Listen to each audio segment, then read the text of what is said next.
Va ora in onda la rassegna stampa. Lo vedi, Lo vedi anche dall'orologio. Sono proprio quelle ore lì. Sono le 7:30 puntuali. Oh, Francesco è perfezionista, raga. Ma sai che cioè, è un perfettino che viene qua, ti dice la temperatura esterna. Ma oggi c'era 1 grado in meno, si sta avvicinando l'inverno. Ma in questa radio però c'è 1 grado in più, ma se dopo alziamo l'aria, dopo fa troppo freddo. Oh signor ragazzi, la fidanzata, ci vuole la fidanzata. Tu pensa cosa diresti alla fidanzata? Ma no, mi ha lasciato il dentifricio un pochino aperto, potrebbe seccarsi. Sei troppo fredda. Sei troppo fredda. Buongiorno cari freddolosi all'ascolto. No, noi siamo calienti, siamo caldi e soprattutto ce l'abbiamo molto duro politicamente, anche se siamo una specie in estinzione, è vero, perché quelli come noi sono sempre meno, lo mollano lo spadone, dicono ah no, basta, io vado in Forza Italia e poi non ti eleggono neanche lì. Ridiamo un po'. Buongiorno da Sammy Varin. Sì, quello che vedete inquadrato, chi ci guarda in radiovisione, è l'orologio di Radio Libertà, quello a bottiglia che potete ritirare presso i nostri studi di Milano in via Bellerio 41 se bevete, ma anche se siete astemi, tranquillamente. Questo è un esemplare bellissimo da attaccare nella vostra cucina o giù in taverna o comunque in un luogo dove si sta insieme ma anche da soli e si ascolta Radio Libertà. Il buongiorno si sente dal Varin per chi ci segue naturalmente nella banda DAB dell'autoradio. Voi che siete già in giro a quest'ora del mattino, c'è Sammy Varino. Potete girare in tutta Italia e non ci perdete mai schiacciando DAB sulla vostra autoradio e cercando in ordine alfabetico proprio noi, Radio Libertà. La stessa cosa per chi si è acquistato una radiolina in qualunque negozio di elettrodomestici. Schiacciate DAB, fate sintonizzare la radio con estratta tutta l'antenna, mi raccomando, e scoprite un fracco di emittenti nuove che trasmettono musica varia, non la solita, o che parlano proprio come noi di Radio Libertà. Buongiorno da Sammy Varin su Lega Salvini Premier, più di 1 milione di follower, ascoltare la rassegna stampa, mamma mia che figura. Buongiorno certo a YouTube, il canale YouTube di Radio Libertà e la pagina Facebook di Radio Libertà, oltre che il sito internet radiolibertà.net da sbirciare perché contiene un fracco di commenti. Hai visto come son bello stamattina? Aspetta che mi alzo un attimo. Collezione autunno-inverno, potete notare maglioncino verde speranza, nel senso aspetta e spera che la flotilla venga attaccata. Assolutamente no, perché se attaccano la flotilla stamattina siamo nella merda, è come se ci fossimo tutti noi. Beh, Francesco, tu sei in questo momento sulla flotilla? Sì, dice di no, sì, ci sei anche tu, e se ti attaccano anche tu morirai, ma non proprio, non è una morte fisica, ma è una morte comunque, un sogno di libertà, di portare quella bottiglietta di acqua minerale ai poveri palestinesi, e portiamogliela questa bottiglia. Sto scherzando, ma non l'avete capito. Qualunque cosa succede alla flottiglia succede anche a noi. Sì, bloccano tutto, i camalli, tra un porco qui e un porco là bloccheranno tutti i porti, e i sindacati hanno già proclamato uno sciopero per questo venerdì. Azzolina, io mi riattacco la bottiglia. Guarda che bella la nostra bottiglia, ma soprattutto grazie a tutti coloro che ci sostengono attraverso il conto corrente postale 37671294. Questa è una radio che vive grazie a voi. Conto corrente postale 37671294. Almeno una volta all'anno, se ci date una cifra cospicua va bene, non chiediamo troppo, pensate prima voi, ma pensate anche all'ultima radio rimasta libera, Radio Libertà. Complimenti anche a chi è diventato tecnologico e ha schiacciato il bottone giusto ed è riuscito a scaricare l'applicazione di Radio Libertà, che è una figata perché comunque ci ascoltate quando volete schiacciando l'icona con su scritto Radio Libertà. Non è successo niente nella notte? No, per fortuna no, però tutti i siti sono puntati naturalmente sulla flotilla. Siamo a 130 miglia nautiche da Gaza. Gli israeliani sono arrivati, ancora non ci hanno abbordato, ma c'è tensione. Questa è l'ultimissima notizia riportata dal sito del Corriere. Andiamo su Repubblica, vediamo se sono un po' più svegli quelli di Repubblica. Flotilla, gli attivisti, siamo a meno di 130 miglia nautiche da Gaza. L'esercito israeliano sta arrivando. Chiaro che siete tutti emozionati, un pochino spaventati. Oh, ma davvero? Guarda che non sto scherzando, eh.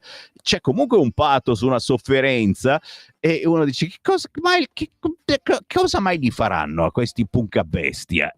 Ma niente, li arresteranno. Certo che se questi iniziano a fare manovre strane, questi iniziano a tirare fuori il macettino portatile che molti amici di Hamas hanno in dotazione, e quelli sparano, anche perché abbiamo visto nel passato, da giornalista degli anni 90, per dire, cioè è sempre successo che il palestinese ragazzino di 10 anni gli tirava la pietra al soldato israeliano e per tutta risposta il soldato israeliano gli sparava alla testa. Ma questo lo posso dire o sono un anti-ebreo? Lo posso dire, vero? Ok. E noi giornalisti a un certo punto ci siamo rotti le palle di leggerle queste notizie, non li leggevamo più nei telegiornali. E questa è una verità. Che poi appunto abbiano sobillato con i terroristi, abbiano fatto un magna magna insieme ai terroristi per decine e decine di anni, e che ancora adesso i terroristi siano la mafia che governa quelle zone della Palestina, non ho assolutamente dubbi.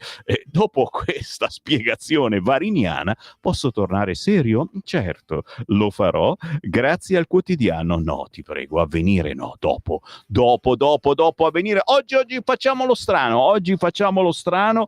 Oggi voglio cominciare, siccome lo sapete, la narrazione di questa rassegna stampa, tra virgolette, non è uguale alle altre rassegne stampa.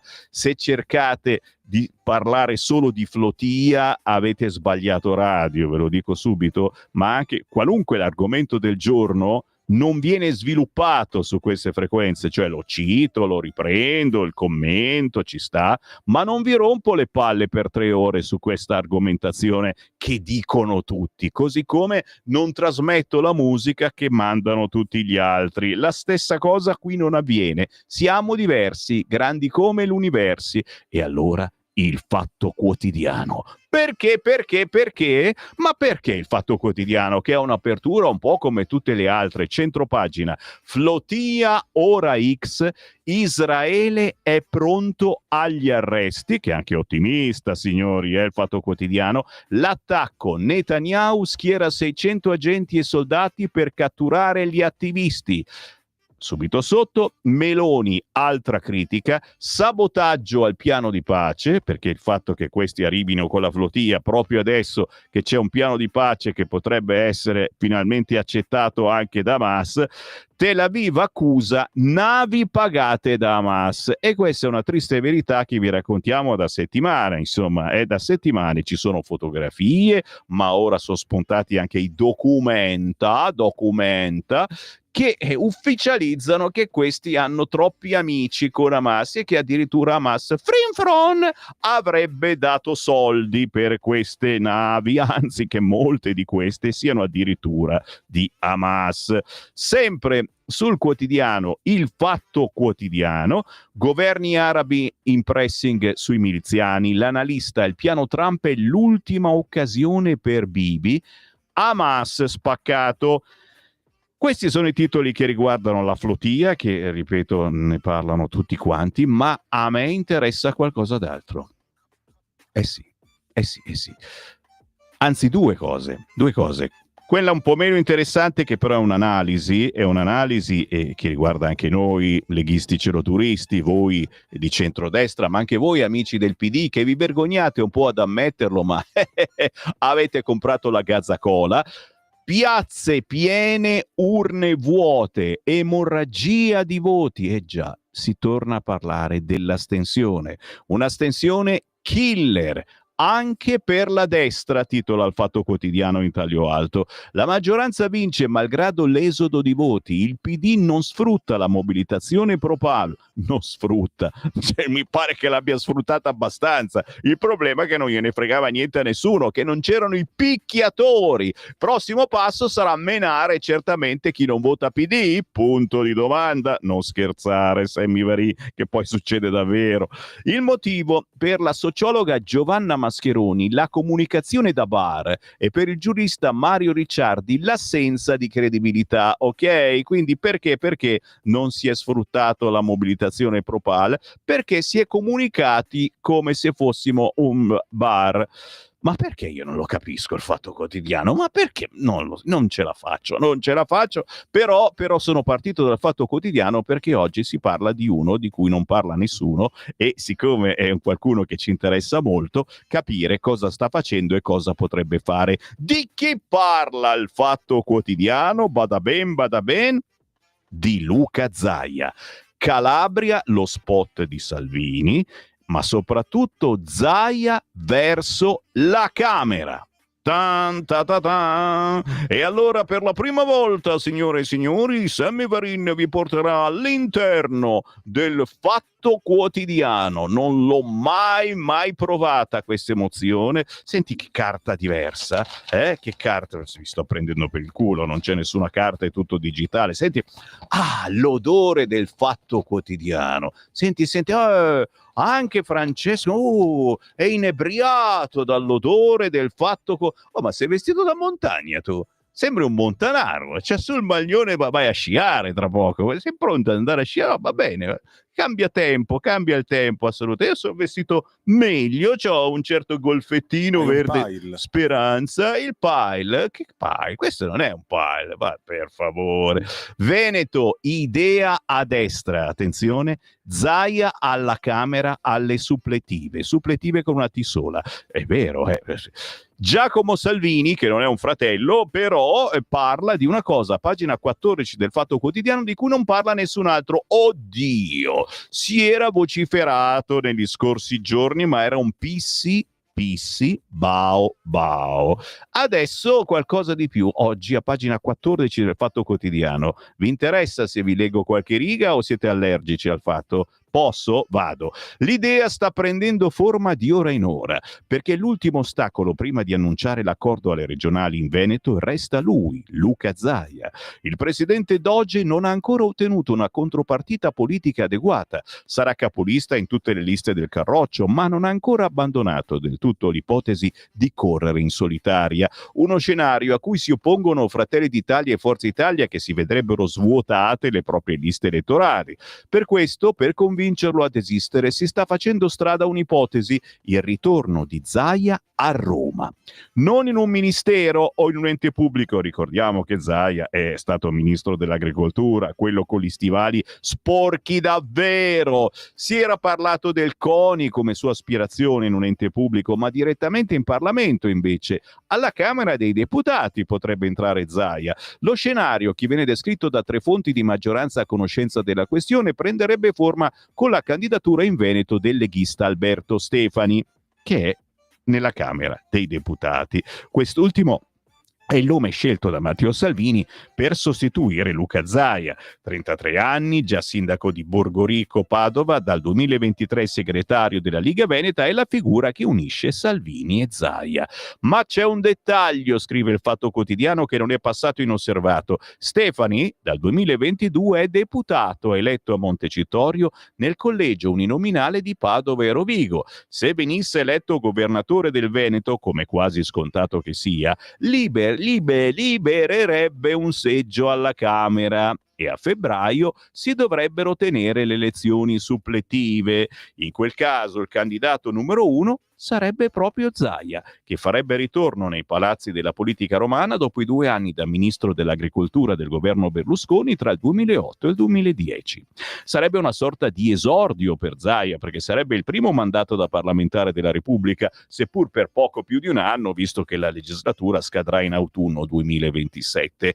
La decisione di candidare Zaia alle prossime suppletive, con un risultato scontato a favore della coalizione di centrodestra, però non è ancora decisa, perché il presidente di regione avrebbe più che qualche dubbio. Chi conosce bene Luca Zaia sa che al momento non avrebbe tanta intenzione di allontanarsi dal suo Veneto e vuole dimostrare di essere ancora lui a dare le carte ai regioni, Zaia, piazzando i suoi fedelissimi negli assessorati, evitando che Fratelli d'Italia la faccia da padrone. Luca, virgolettato, ha una idiosincrasia verso Roma e la burocrazia della capitale, ragazzi. Vi sto chiamando in causa. Tutti noi abbiamo un'idiosincrasia verso Roma. Si può dire odio? È brutto parlare come Trump, non voglio. No, non è odio, non è un'antipatia verso Roma, L'idea che lì c'è tutto questo magna, c'è un casino della miseria, le buche per strada, ma soprattutto la burocrazia che l'ha inventata il PD è tutta lì, e questa è una roba che a Zaia proprio non va giù. Dall'altra parte però la candidatura a Roma potrebbe riportare Zaia nel palcoscenico nazionale, magari in opposizione al vicesegretario della Lega Roberto Vannacci, che alle prossime elezioni politiche proverà a prendersi il carroccio riempiendo le liste di persone a lui vicine, come ha fatto per le elezioni regionali, che non sono andate tanto bene, insomma, vabbè. In Veneto, tra le altre cose, sta scoppiando un piccolo caso nella Lega che riguarda... devo andare avanti ancora, non ce la faccio, quando mi appare la Paola Egonu, volto di spicco della nazionale di volley, vincitrice dell'oro alle ultime Olimpiadi di Parigi. In Veneto Egonu è considerata un mito da parte degli elettori, soprattutto giovani, ma è stata presa di mira da Vannacci, che... Cioè, una roba che ha detto l'estate scorsa, aveva detto Vannacci: le chiederò l'autografo, ma i suoi tratti somatici non sono italiani. Era lo sciopone. Parole che oggi mettono in imbarazzo i leghisti in Veneto in campagna elettorale. Va bene, basta, mi va avanti, e se volete comprate il Fatto Quotidiano. Quanto costa, a proposito? Non l'ho mai comprato in vita mia. Aspetta, è bello essere giornalista che li leggi tutti gratis, che 2 euro? O poco cane, 2 euro il Fatto Quotidiano, però ne vale la pena, Oggi parla di Zaia e nessuno parla di Zaia, solo il Fatto Quotidiano, che potrebbe arrivare alla Camera. Tu dici, lo sapevo già, vabbè, è nell'aria, lo so, se sei leghista poi queste cose le fiuti, capito? Le fiuti.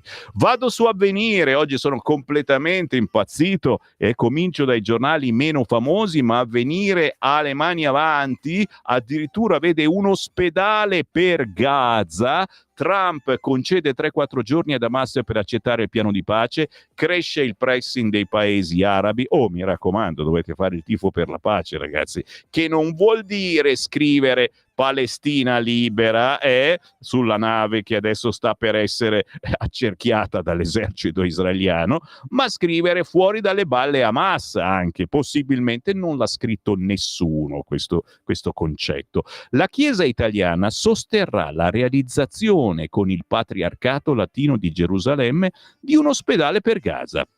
Intanto la flotilla si avvicina alle acque difese da Israele, il Papa speriamo non ci sia violenza. Quindi una buona notizia, qualcosa. Stiamo lavorando con il Patriarcato Latino di Gerusalemme per un grande progetto per l'apertura di un ospedale dentro Gaza, annunciato da Gerusalemme il segretario generale della CEI, l'arcivescovo Giuseppe Baturi. Vede così l'avvio un progetto già esaminato al Consiglio permanente che la scorsa settimana si era riunito a Gorizia. L'annuncio è arrivato ieri in una fase potenzialmente decisiva per il conflitto che dura ormai da quasi 2 anni. Da un lato c'è la preoccupazione per la flotilla, e siamo tutti tutti preoccupati, ormai vicina alle acque antistanti la Striscia, è già entrata nella Striscia rossa. Speriamo che non ci sia violenza, ha detto ieri anche Papa Leone. Intanto il piano per la pace proposto da Trump aspetta ancora l'ok di Hamas, al centro di un pressing crescente da parte dei paesi arabi. Avvenire in centropagina parla anche, per fortuna, e che cavolo, ci siamo anche noi italiani, completamente dimenticati gli italiani, solo Flottia, solo PD che perde le elezioni parlando della Gazzacola e a noi non ce ne fotte niente. Sì, fa fare i rutti la Gazzacola, certo, ma anche la Coca-Cola, ragazzi. Se voi, com'è che si chiama? Rutto Vibes, che mi continua a scrivere che vuole essere intervistato. A me dispiace, mi sta simpatico questo che va in giro a fare i rutti e ti fa saltare per aria, però non è radiofonico. Non è radiofonico. Rutto Vibes, scritto Rutto Vibes, non è radiofonico, non ce la faccio, nonostante io non sia radiofonico, ma io cerco di uscire dalla radio. Io sono fisicamente lì, vi sto prendendo la mano in questo momento, vi sto prendendo forte la mano dicendo fuori i soldi, aiuta Radio Libertà. Vabbè, non è che dico sempre questo, però magari se ci dai una mano. Rutto Vibe, che fai rutti, un conto se lo incontri per strada, a me mi viene voglia di dare uno schiaffone, ma per radio viene fuori un casino. Vabbè, prima o poi lo intervisto, d'accordo. Vi dicevo, ne parleremo anche alle 8:45, degli italiani, dei problemi economici di chi vive su questo pianeta Italia e paga le tasse, o almeno ci prova. Ne parliamo alle 8:45 questa mattina. Parleremo di rottamazione delle cartelle e non soltanto, con il deputato della Lega Alberto Gusmeroli, che ci farà delle anticipazioni molto importanti. Intanto però di questo ed altro parla anche Avvenire. IRPEF, assegno unico, bonus, le famiglie chiedono segnali. Ok? CQ, pronto? No, c'è solo la Gazzacola. Che palle, Gazzacola la mattina e la sera, e perdi le elezioni, caro Pidino.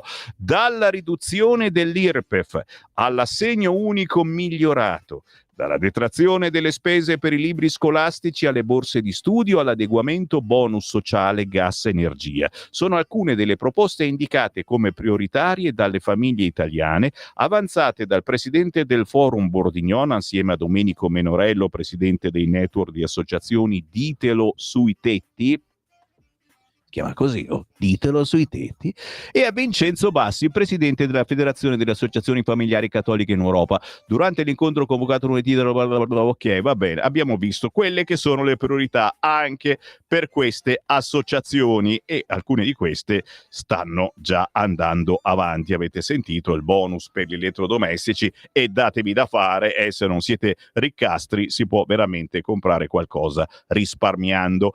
Ah, che fatica però, che fatica fare la rassegna stampa. Io capisco il Cainarca che si è fissato alle 10:30 con la sua trasmissione di approfondimento, sono quasi anche un po' invidioso. No, scherzo, ci mancherebbe. Vado sul quotidiano Il Giornale, vi interessa? Sì, perché il titolo principale è Hamas finanzia la flotilla, le carte ritrovate dall'IDF, Marina israeliana in azione, l'appello di Meloni, fermatevi, miliziani tentati dall'ok al piano Trump, il pressing del Papa. Gli indizi c'erano e anche Il Giornale ne aveva scritto. Ora arrivano le prove trovate dall'esercito israeliano. Dietro all'operazione Flotilla ci sono la propaganda e i fondi di Hamas. Intanto la nave si avvicina alle acque israeliane, il governo lancia l'allarme, la marina di Tel Aviv è entrata in azione, appello di Giorgia Meloni, fermatevi. Il vertice con i generali USA, signori, che dicono: ah, ma che palle, prepariamoci alla guerra. C'è scritto exit, spaventa il mondo. Sì, se ci dice così, non è mica la Germania, dai. Sempre sul quotidiano Il Giornale, in centro pagina, ne parliamo perché alle 9 dovrebbe esserci il sottosegretario Alessandro Morelli. Sala vince San Siro, ma perde la maggioranza. e anche un pizzico di minoranza. Perde nel senso che abbiamo perso Forza Italia, che ha aiutato la maggioranza di sinistra al comune di Milano. Ciao ciao Forza Italia, lo so.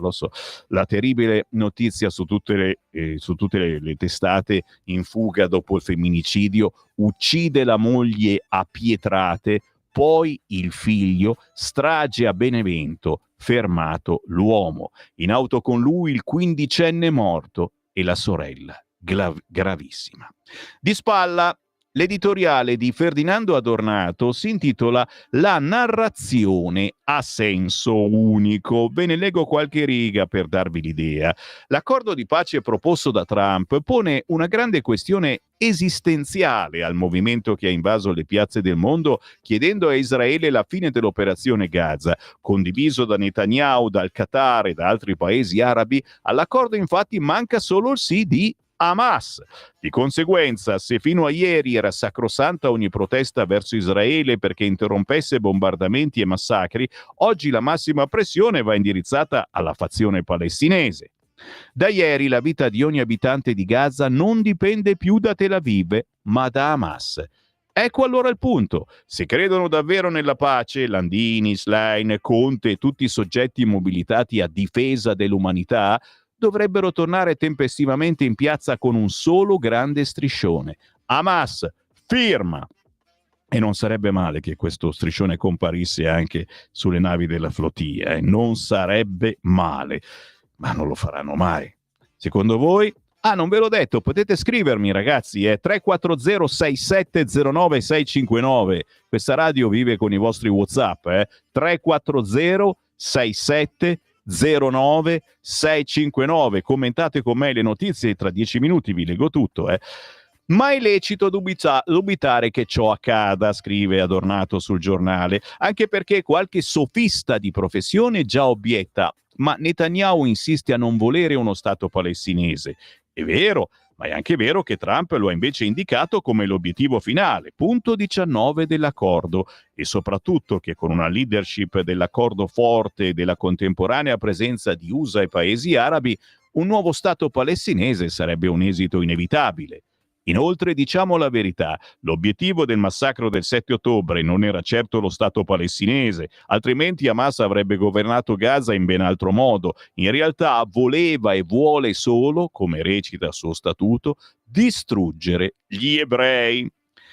E io poi ci aggiungo qualcos'altro, perché anche noi occidentali non gli stiamo molto simpatici, perché siamo infedeli. Signori, questo è il quotidiano Il Giornale, con l'editoriale di Adornato, La narrazione a senso unico, e visto che ci sono io vado avanti proprio su questo quotidiano, perché a pagina 19 si titola Il flop Marche affonda i sogni del campo largo. Nel PD i riformisti rialzano la testa, si guarda a Gentiloni, bravi, una persona seria assolutamente, che dice cose serie. Picerno, non possiamo pensare solo al polottoniere. Insomma, la leadership della Schlein traballa, ragazzi. Questi pensano al congresso, ma te lo giuro, davvero sembra incredibile. Schlein sul banco degli imputati, anche Renzi la ridicolizza, ma anche nei 5 Stelle tira aria di fronda, con i Dem rischia di stare sotto la doppia cifra e Conte brama le primarie contro Elli. Domenico Di Sanzo oggi a pagina 10 del quotidiano Il Giornale, con l'analisi: per l'asse PD 5 Stelle meno voti del referendum sul Jobs Act. O si parla al centro o si perde. È tornato il bipolarismo e Acquaroli è stato più bravo a convincere gli elettori a votare. La regione, stiamo parlando delle Marche, ex feudo della Democrazia Cristiana, è diventata rossa tra la prima e la seconda Repubblica, ma poi l'egemonia è stata persa. Questa è l'analisi di Gaetano Quagliariello. Sinistra scornata, non parla al paese e vive di slogan su fascismo e Gaza. Ditemi che non è vero. Il paradosso: Repubblica accusa il PD di non pensare ai cittadini. Da che pulpito? Altra analisi, questa volta con Alessandro Gnocchi, che salutiamo perché spesso lo trovate su queste frequenze. Siamo ancora sul quotidiano Il Giornale, boccia, chiesto il processo, accuse di stalking e lesioni, i magistrati le contestano pure le interferenze illecite, gli avvocati di San Giuliano saremo parte civile, ma quello che interessa a me è un po' più in basso, la stretta del ministero. Stop multe selvagge, via al censimento degli autovelox, obbligo per i comuni di segnalare i dispositivi e le sanzioni diventano annullabili. Francesco Boezzi, basta multe a sorpresa, dal 30 novembre gli autovelox fantasma rischiano lo spegnimento. Come annunciato prima dell'estate, scatta la stretta del Ministero delle Infrastrutture e dei Trasporti. I comuni avranno l'obbligo di dichiarare quali dispositivi di rilevamento della velocità usano, dove sono posizionati e quali caratteristiche hanno. Nel momento in cui le amministrazioni non rispettassero questo obbligo, scatterebbe la disattivazione degli impianti e la nullità delle sanzioni emesse. Per il settore è una piccola rivoluzione, ma anche il primo passo per arrivare finalmente, una volta per tutte, a una mappa nazionale di tutti gli autovelox. Questo e d'altro, signori, sul quotidiano Il Giornale, che finalmente ci dà forse una buona notizia. Di questi tempi bisogna cercarne con il lanternino, ma ne ho ancora qua di belle notizie positive che tra poco vi lancerò, perché io le lancio proprio, ma assolutamente sì. Prima però c'è la pausa. Sì, ragazzi, la pausa delle ore 8 è una pausa veramente potente quest'oggi. Sì, dai, dopo c'è anche il saluto del cantante, lo mandiamo dopo. Sapete cosa sto per trasmettere? Non ve lo immaginereste mai. Un qualcosa che molto spesso mi richiedete, ogni tanto lo trasmettiamo, abbiamo passato anni a trasmetterlo proprio in apertura di trasmissioni alle 7:25. No, non vi faccio il quiz perché al 99,9 periodico per cento mi rispondereste. Sto per passarvi il va pensiero.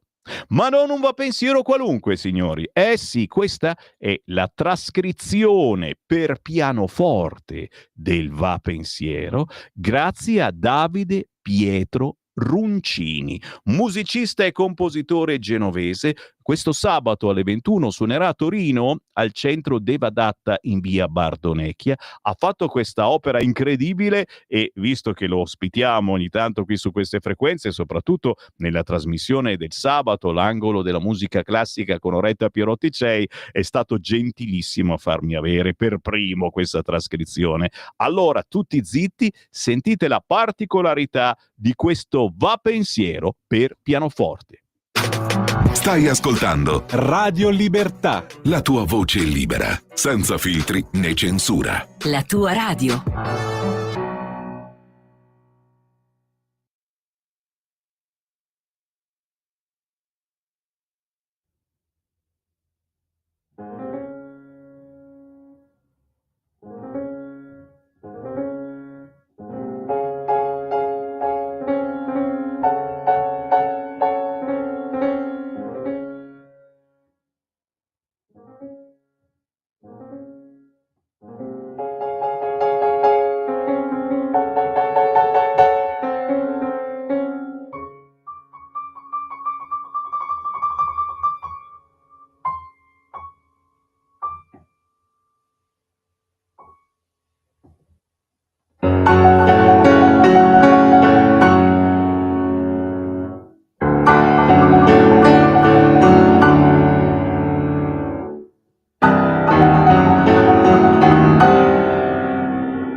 Buongiorno a tutti gli ascoltatori di Radio Libertà. Sono Davide Piero Roncini, pianista e compositore, e sono lieto di potervi presentare la mia trascrizione per pianoforte del Va Pensiero di Giuseppe Verdi.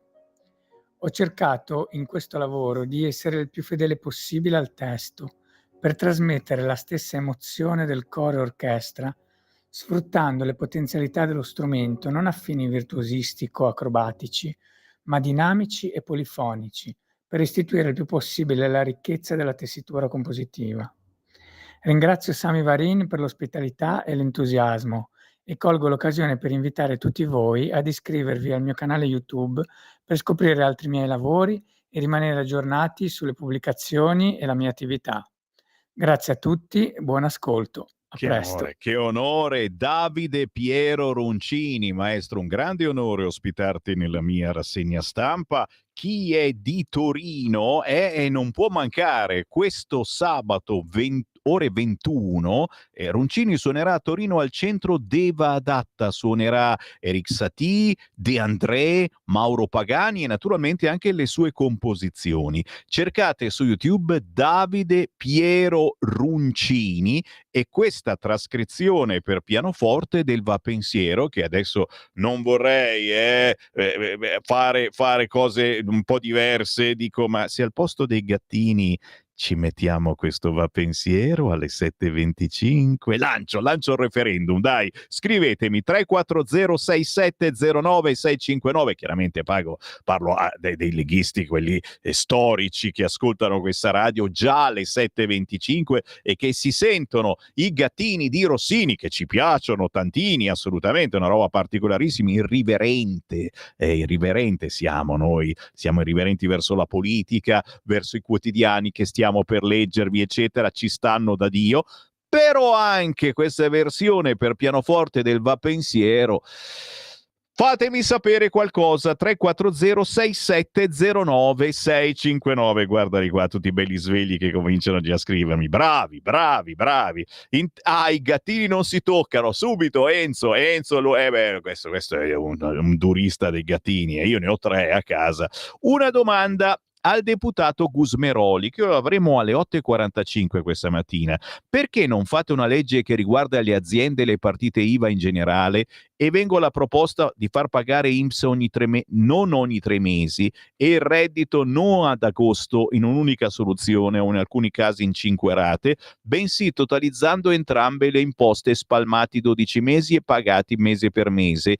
Inoltre, per quanto riguarda l'IVA, farla pagare l'anno successivo sul totale del fatturato, anch'essa spalmata in 12 mesi. In questa maniera credo che non si crei difficoltà per il contribuente, anzi lo si tranquillizza organizzandosi per pagare. Ringrazio questo ascoltatore. Una roba alla volta, perché effettivamente adesso sul tavolo ci sono queste proposte della Lega e parliamo della rottamazione delle cartelle e che se inserisci queste cose bisogna rifare tutto da capo, è vero. Perché leggi Novella 2000 quotidiano? Che ce ne facciamo del gossip politico dei pentasublimati? Scherza Marco da Milano, perché vi ho letto il Fatto Quotidiano, ma era l'unico che parlava del futuro di Zaia, perché ci sono voci che potrebbe essere eletto alla Camera. I gattini mi stanno sulle balle, quando li sento spengo per qualche minuto, scrive Roberto dalla Brianza, e vai. Va Pensiero tutta la vita, scrive quest'altro. Sì, abbiamo lanciato il referendum, se reinserire il Va Pensiero in questa versione molto particolare di Davide Piero Roncini che trovate su YouTube, appena pubblicata, il Va Pensiero in trascrizione per pianoforte. Buongiorno Sammy, qualunque cosa va bene al posto dei gattini, qualunque! Quindi potrei, io inserirei anche la mia voce, quella di Francesco, che cantiamo. Guarda, bellissima questa cosa qua, una cantatina mattutina per cui tirate la ciabatta verso la radio.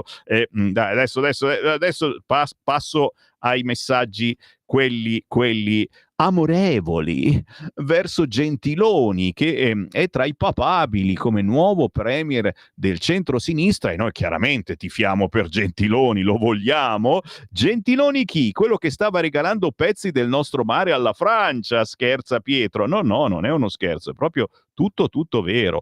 WhatsApp, sto leggendo i vostri WhatsApp al 340 6709 659. Forse se la flotilla invece di tutte le bandiere palestinesi sui pennoni avessero avuto le bandiere degli stati da cui provenivano, era meglio e più credibile. Così sembrano palestinesi in rotta di collisione con Israele.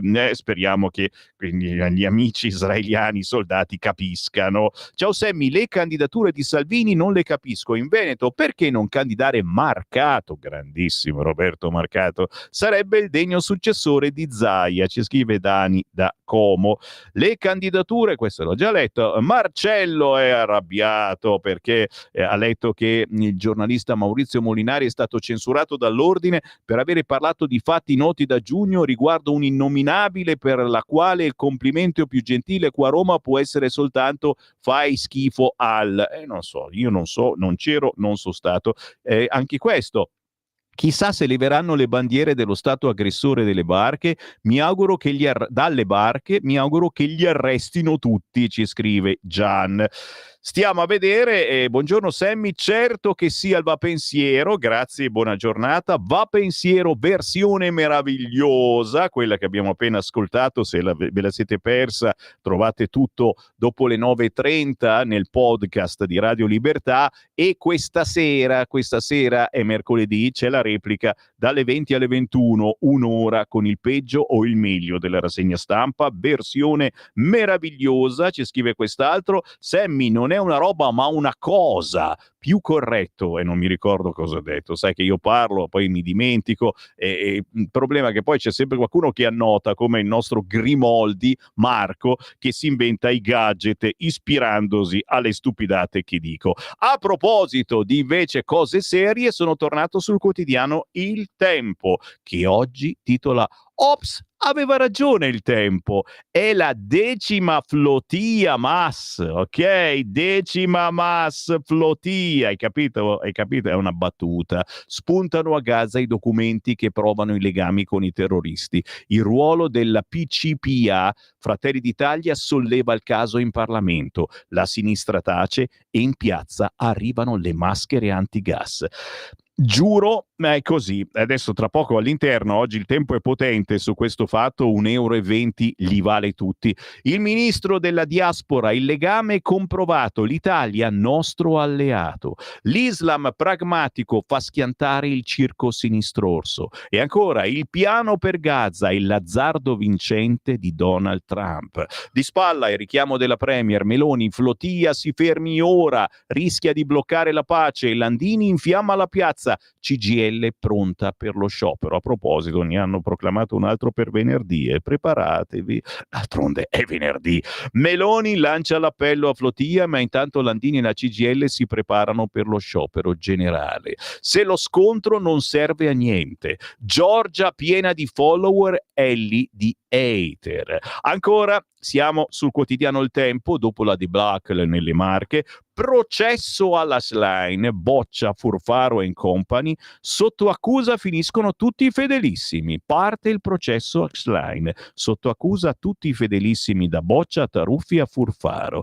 C'è pure la critica dell'ex premier Renzi, pure lui bacchetta alla sinistra, tutto rispetto per flotilla, ma qui si votava Senigallia. Insomma...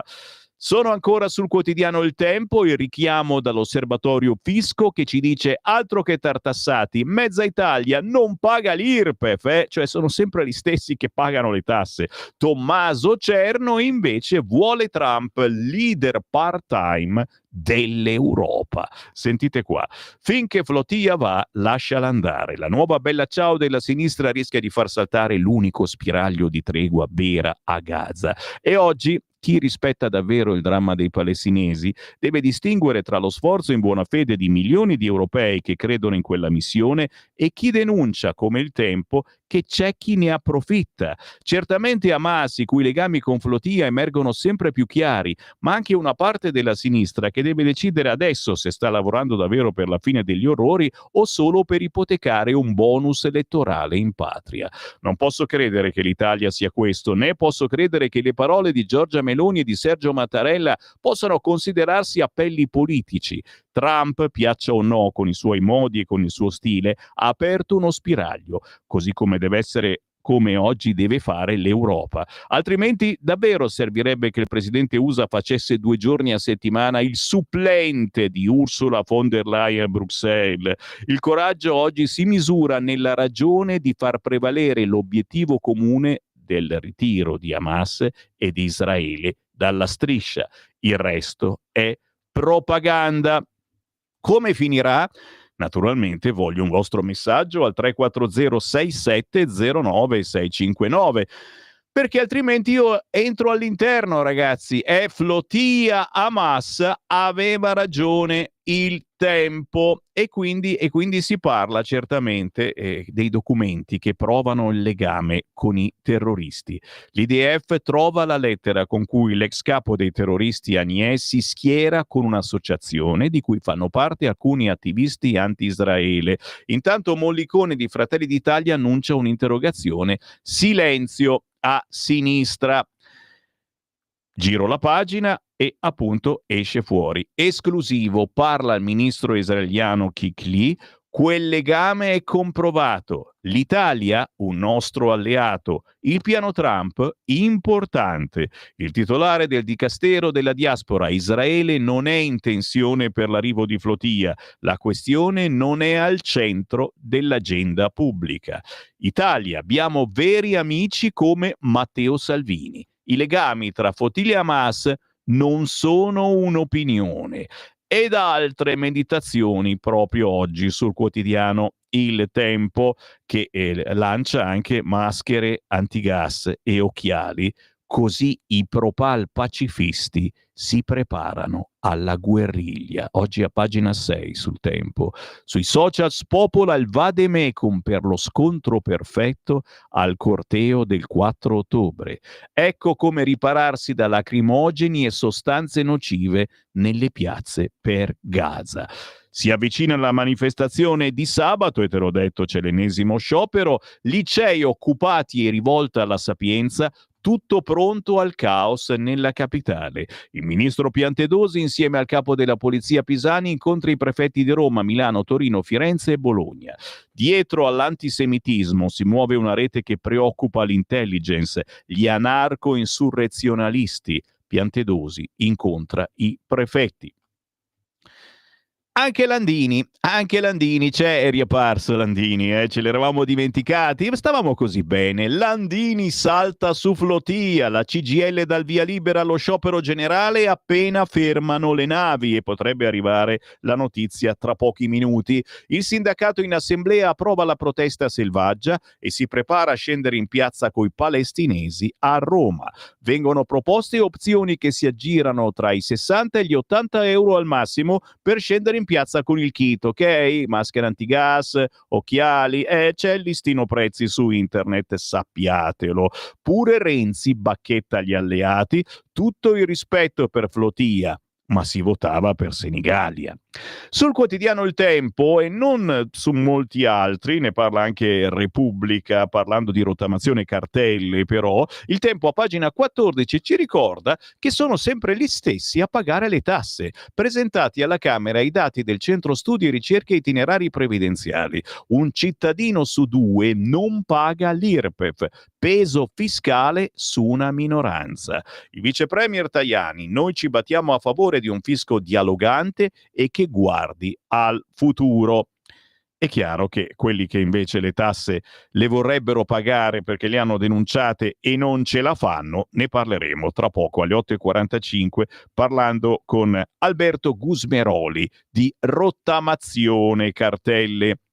La Repubblica mette le mani avanti, intanto do un'occhiata alle agenzie perché magari questa cosa sta già accadendo. No, non ancora. Nella notte si sono avvicinate imbarcazioni non identificate alla flotilla, in questo momento si trova al limite delle 120 miglia nautiche, primi contatti con l'esercito israeliano, ma ti dicevo, la Repubblica per farci paura titola già: La flotilla sotto attacco. La spedizione verso Gaza è senza scorta nelle acque a rischio. Eh sì, perché la nostra marina praticamente li ha lasciati lì al confine con le acque a rischio. Si muove la marina israeliana. Hamas riunito con Qatar e Turchia per la risposta a Trump che minaccia intesa o inferno. Di spalla su Repubblica un secco sì alla vendita di San Siro a Inter e Milan. È polemica dopo il via libera del Consiglio Comunale di Milano alla vendita dello stadio di San Siro a Inter e Milan. Tensioni sia nel centro-sinistra che nel centro-destra. La russa Forza Italia ha sbagliato a rompere il fronte. Di questo ed altro parleremo alle 9 questa mattina, perché arriva il sottosegretario di Stato Alessandro Morelli. Strage in famiglia a colpi di pietra. Nel Beneventano un uomo uccide la moglie e viene preso dopo la fuga in Molise. Nell'auto dei 2 figli uno è morto, l'altra è grave.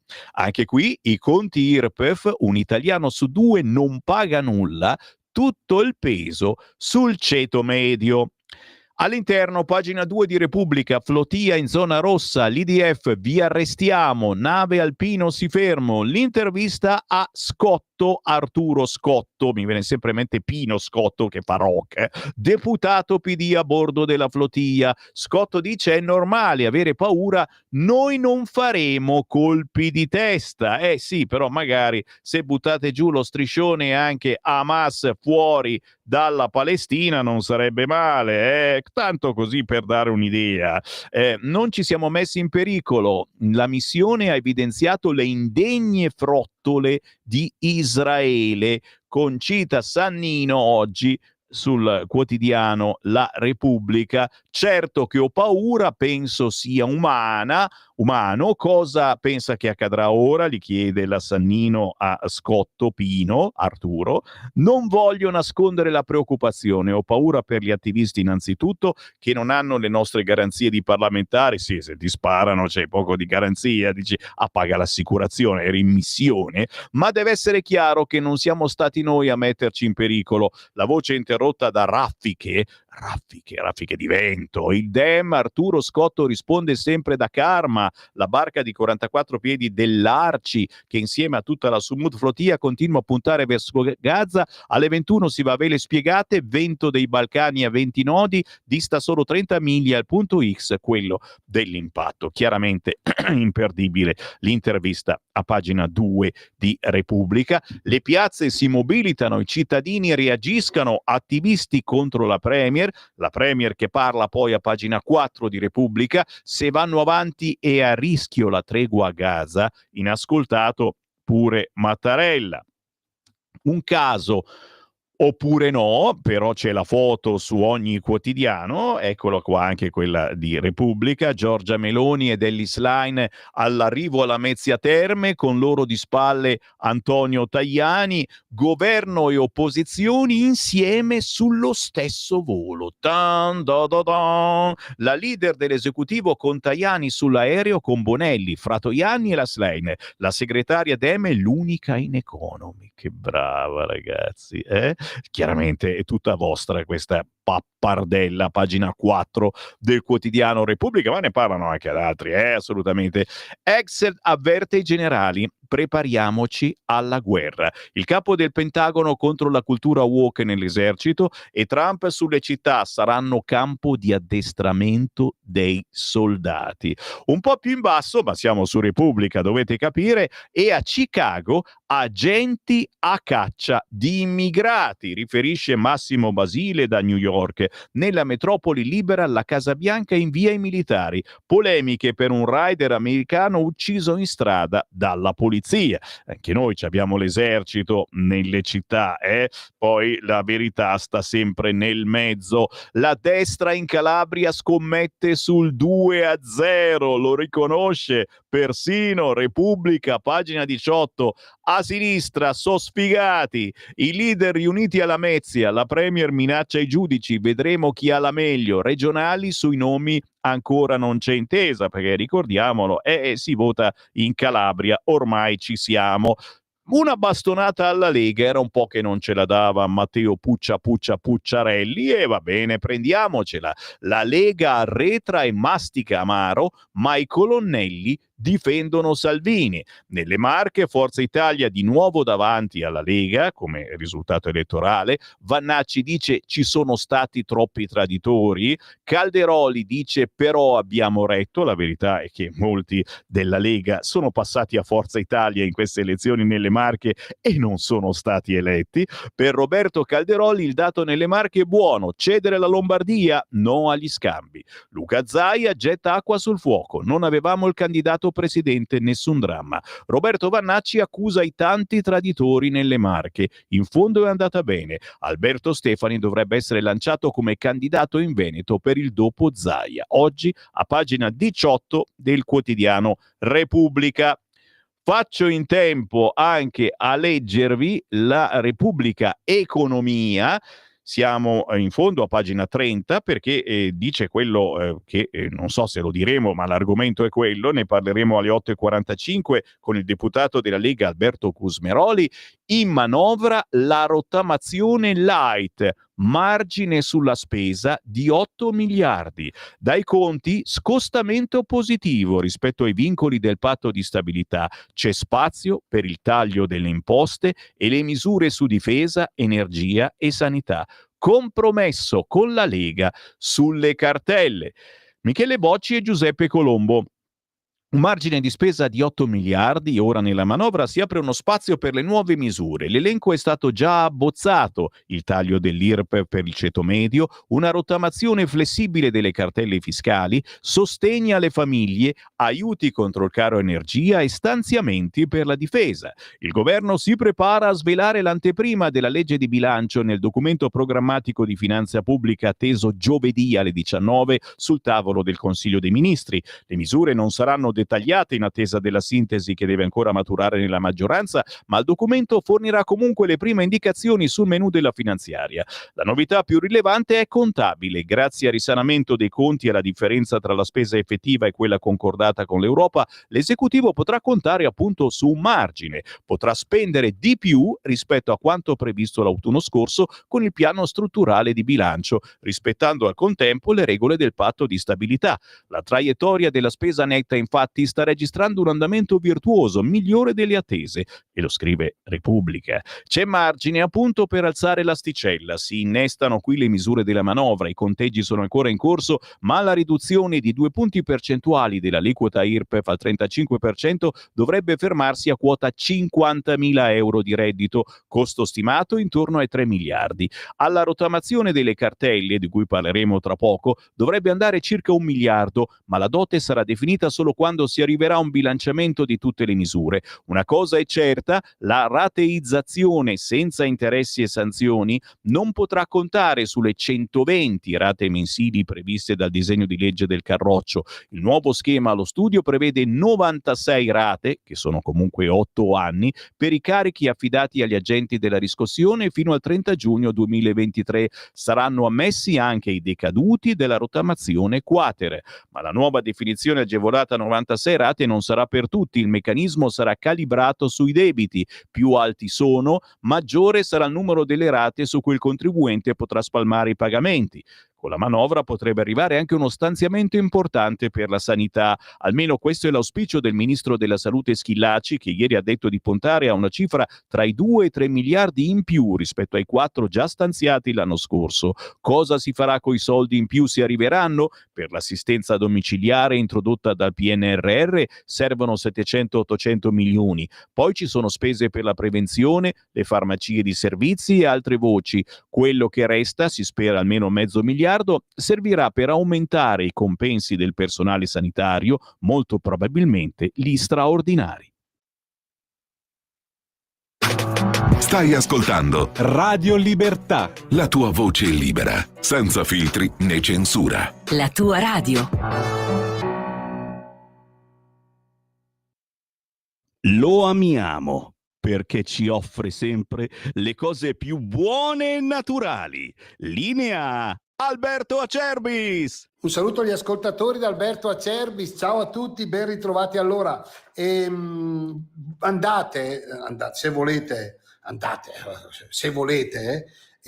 visitare il nostro sito olioacerbis.com, perché noi siamo in raccolta della bava di lumaca in questi giorni e prepariamo tutto quello che riguarda il mondo elicoidale della chiocciola. Quindi è disponibile lo sciroppo alla bava di lumaca bronco free per la tosse grassa e la tosse secca, è disponibile gastro free per chi soffre di reflusso gastroesofageo, è disponibile tutta la linea cosmetica per l'inverno alla bava di lumaca, la conoscete benissimo, la Rimas, una crema straordinaria chiaramente certificata da BioCert Italia, un prodotto biologico. Quindi il mio consiglio stamattina è questo: se avete tempo, se volete, olioacerbis.com, andate a vedere la sezione della cosmesi oppure dell'integrazione, ritrovate un mondo straordinario. Se devo, se posso, se mi va, se volete ascoltarmi, vi voglio bene lo stesso, andate e leggete bene per quanto concerne lo sciroppo alla bava di lumaca bronco free. Guardate, questo è un prodotto che noi produciamo e consigliamo da 22 anni. Chi ci segue da tanto tempo lo sa, forse anche di più. Quindi olioacerbis.com, sezione, se volete l'olio lo ordinate, se volete però i prodotti della bava di lumaca, compreso gastro free per chi soffre di gastrite, chi soffre di reflusso gastroesofageo, e in modo particolare dovete focalizzarvi secondo me su bronco free. Leggete e poi potete ordinare anche da lì.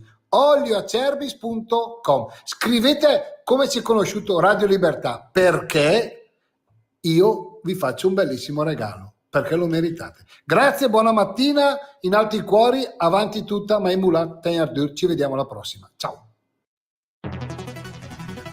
Ogni giorno migliaia di notizie ci raccontano i fatti che accadono in Italia e ogni giorno c'è una voce fuori dal coro. Quotidiano di Sicilia, il quotidiano d'Italia. L'informazione che ribalta i luoghi comuni, una vera visione dei fatti. L'Italia vista da sud. Ogni siciliano che vive in Italia e nel mondo è una risorsa, è protagonista della crescita della nostra nazione. Dai forza alla crescita della nostra isola, abbonandoti al QDS digitale più archivio a soli €99 anno. Quotidiano di Sicilia, il quotidiano d'Italia, una scelta di valore. Stai ascoltando Radio Libertà, la tua voce libera, senza filtri né censure, la tua radio.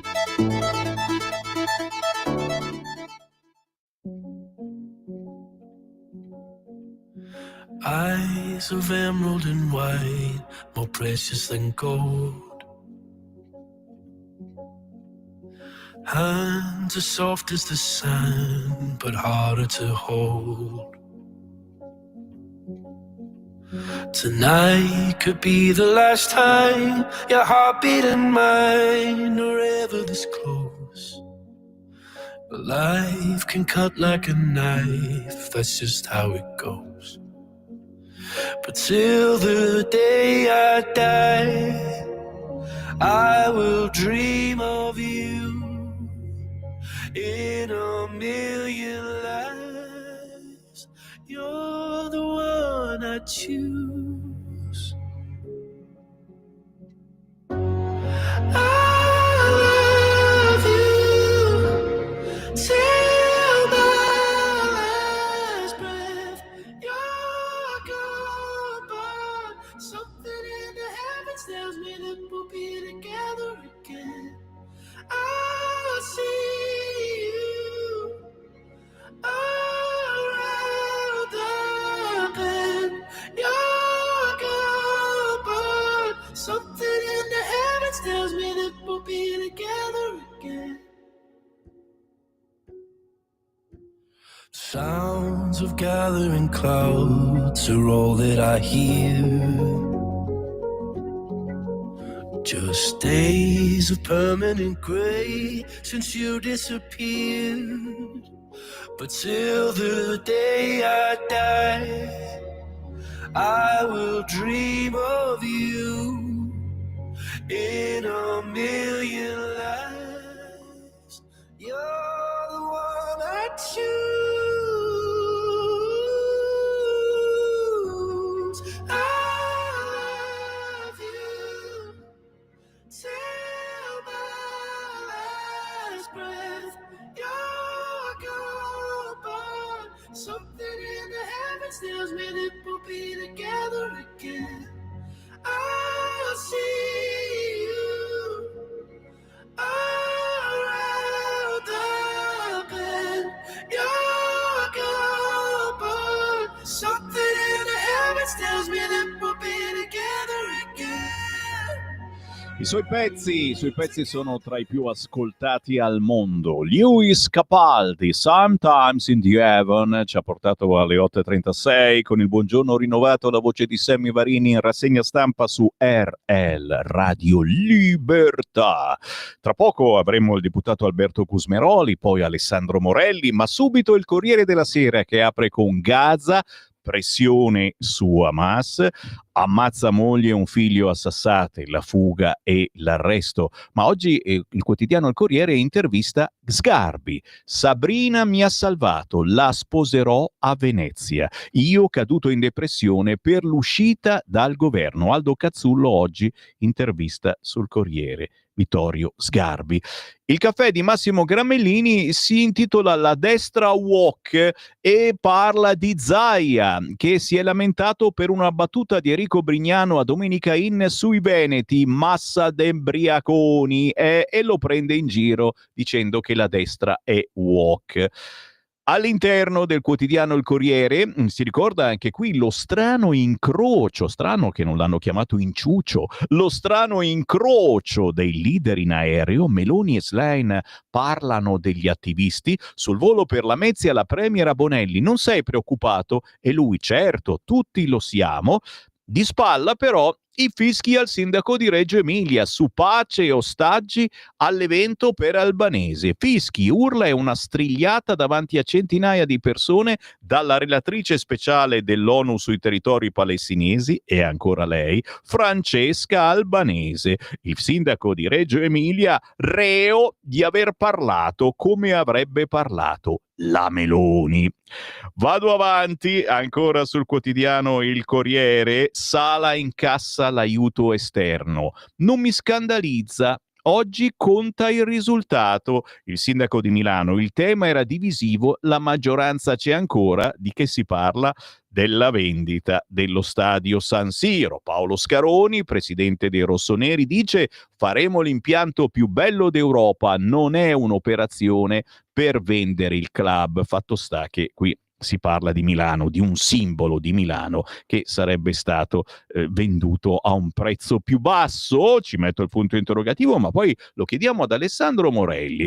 Catella consegna il villaggio studentato, Salvini al comune affitti alti, osare di più. Siamo sempre sul quotidiano Il Corriere, ma pagina 15, critiche del ministro al modello Milano, privilegiati i ricchi. Il gruppo Coima ha presentato ieri a Milano il villaggio olimpico che diventerà il più grande studentato in edilizia convenzionata in Italia, con 1700 posti letto. Oltre a 6 nuove palazzine residenziali a recupero di 2 edifici storici, verranno realizzati 40.000 metri quadrati di spazi pubblici e aree verdi. 3 campi sportivi saranno destinati a basket e padel.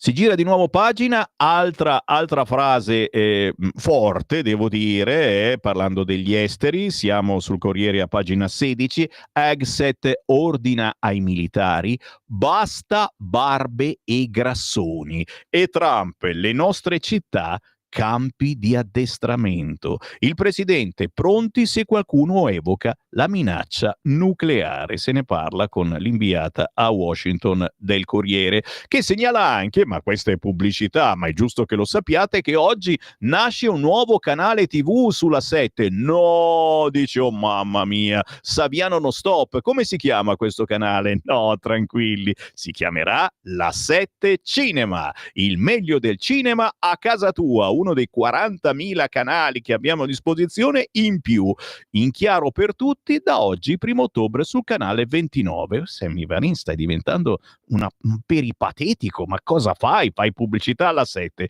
Giro ancora, Marcella Bella e le frasi sessiste della giuria. Oh, Marcella Bella, ne parla il Corriere a pagina 23, un po' fa sesso da sempre, un po' come Loredana Bertè ai tempi, ragazzi, ma lei fa sesso ancora, diciamocelo. Gli hanno detto frasi sessiste perché si è presentata ballando con le stelle un po' aperta, diciamo così. Marcella Bella e le frasi sessiste della giuria, Canino, battuta pessima, le chiederò scusa, il caso Ballando con le stelle, Lucarelli, ironie sul look, Mariotto, solo iperboli.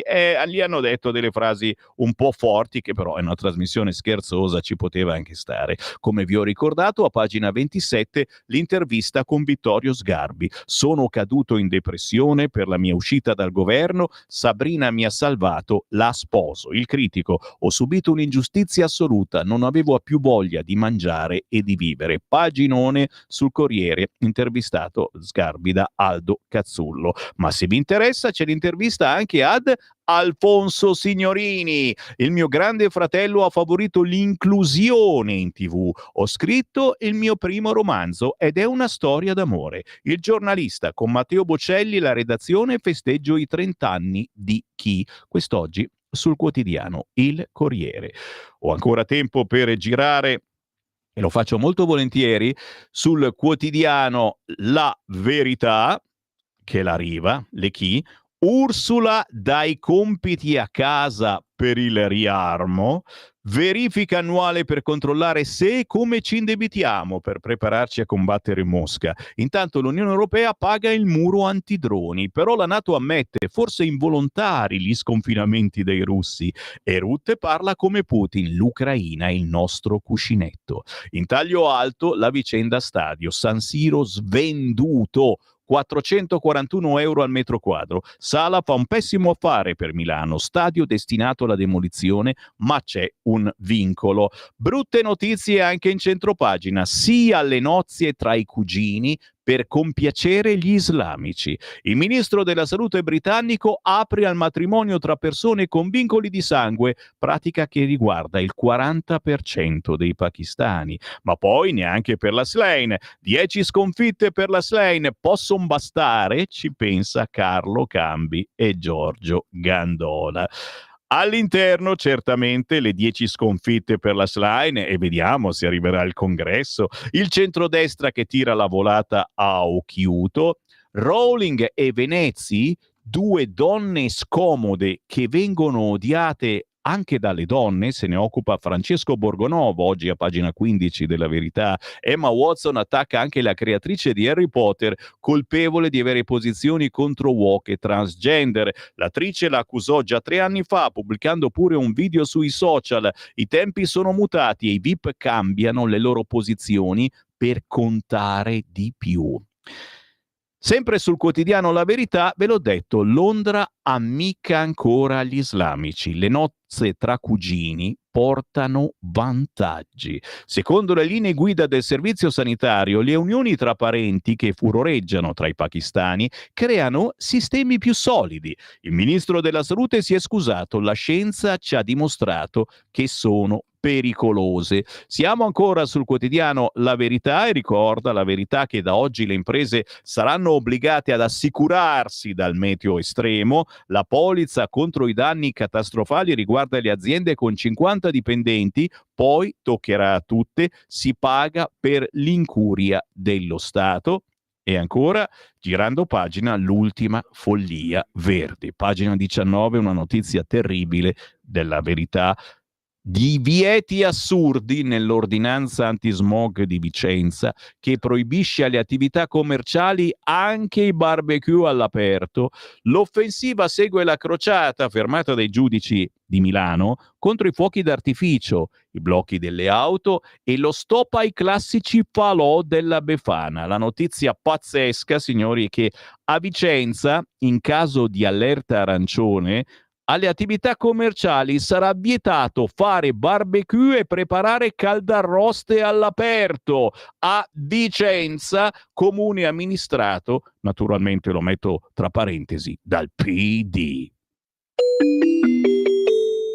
Qui Parlamento. Fammi respirare, se è così buono il profumo delle caldarroste, manco quello possiamo più sentire. Allora un po' di notizie positive, sì, lo vedo, lo sento, è lui, ce le porta, il deputato della Lega Alberto Gusmeroli, buongiorno. Buongiorno, un saluto a tutti i radioascoltatori di Radio Libertà e grazie per l'invito. Grazie per essere con noi e li teniamo informati sempre in anticipo. Queste sono cose che poi verrete a sapere nei prossimi giorni. Parliamo di rottamazione delle cartelle, parliamo di chi le tasse le vuole pagare perché le ha denunciate, ma per i motivi più vari e variegati non è riuscito o ha saltato qualche rata e le si è bloccato tutto quanto. Oggi Repubblica titola "In manovra la rottamazione light". Naturalmente io chiedo qualcosa di più proprio a te, Alberto Gusmeroli. Direi il titolo si potrebbe cambiare in manovra la rottamazione, punto. Ma è Repubblica, eh? È meglio, anzi io direi in manovra la rateizzazione lunga, perché questo tipo di proposta di legge della Lega a mia prima firma non è completamente diversa dalle rottamazioni, quindi ha un nome, gli viene dato un nome, rottamazione quinques, ma in realtà è una rateizzazione lunga, non ha anticipi, ha tutte rate uguali, ha un periodo molto lungo, quindi è totalmente diversa e darà dei frutti totalmente diversi, perché tantissima gente, milioni di persone potranno finalmente pagare a lungo termine dei debiti di imposte, tasse e contributi, e quindi è sicuramente un'operazione molto positiva per la gente. È un'operazione anche molto positiva per lo Stato, perché non solo perché recupera arretrati che difficilmente recupererebbe, ma perché se uno paga il passato pian pianino a medio-lungo termine, a quel punto riesce a pagare anche le imposte dell'anno, e proprio l'aumento del gettito delle imposte dell'anno determina la possibilità di ridurre le imposte a tutti. Quindi è un'operazione che mette insieme sostanzialmente tutti gli italiani, sia quelli che hanno dichiarato le imposte e non ci sono riusciti, sia quelli che invece le hanno dichiarate e le hanno pagate. L'urlo di dolore che ti ho portato anche negli scorsi mesi da parte di molti nostri ascoltatori era il fatto che qualcuno di questi non riuscisse a pagare la rata della rottamazione quater e gli è scappata una rata, due rate, e che possono fare questi? Si apre una speranza per queste persone? Sì, assolutamente.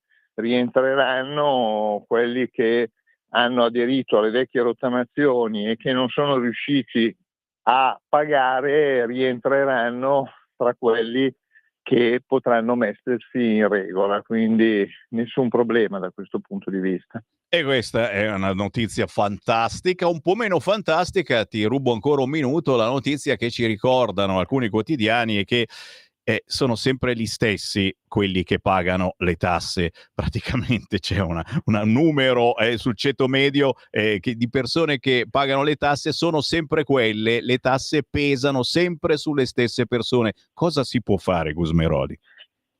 Ma allora, intanto bisogna distinguere, cioè fare dei ragionamenti a 360 gradi, perché nei titoli del giornale, e anche io sono andato a questa presentazione dell'osservatorio previdenziale, con cui si dice sostanzialmente, ed è anche vero, che l'IRPEF è pagata dal ceto medio, o meglio ceto alto. Ecco, già di per sé non è sbagliato che chi ha di più paghi di più, ma il tema vero qual è?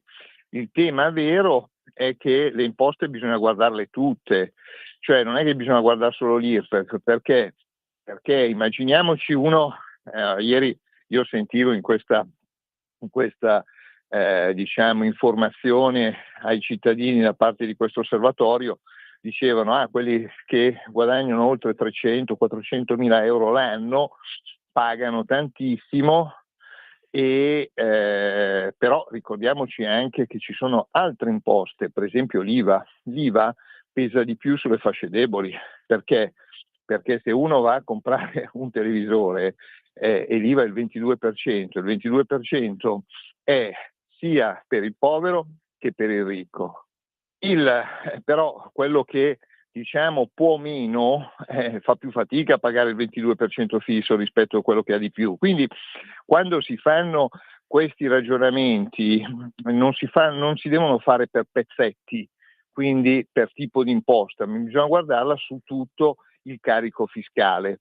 E allora possiamo dire che su tutto il carico fiscale sicuramente la pressione fiscale italiana è più ampia di tante altre nazioni del mondo, ma uno dei carichi fiscali più importanti è l'imposta occulta, che è la complicazione, perché siamo un sistema complicatissimo, quindi non solo le imposte sono alte, ma sono anche complicate da pagare, ed è il motivo per cui tante persone poi incappano anche in multe.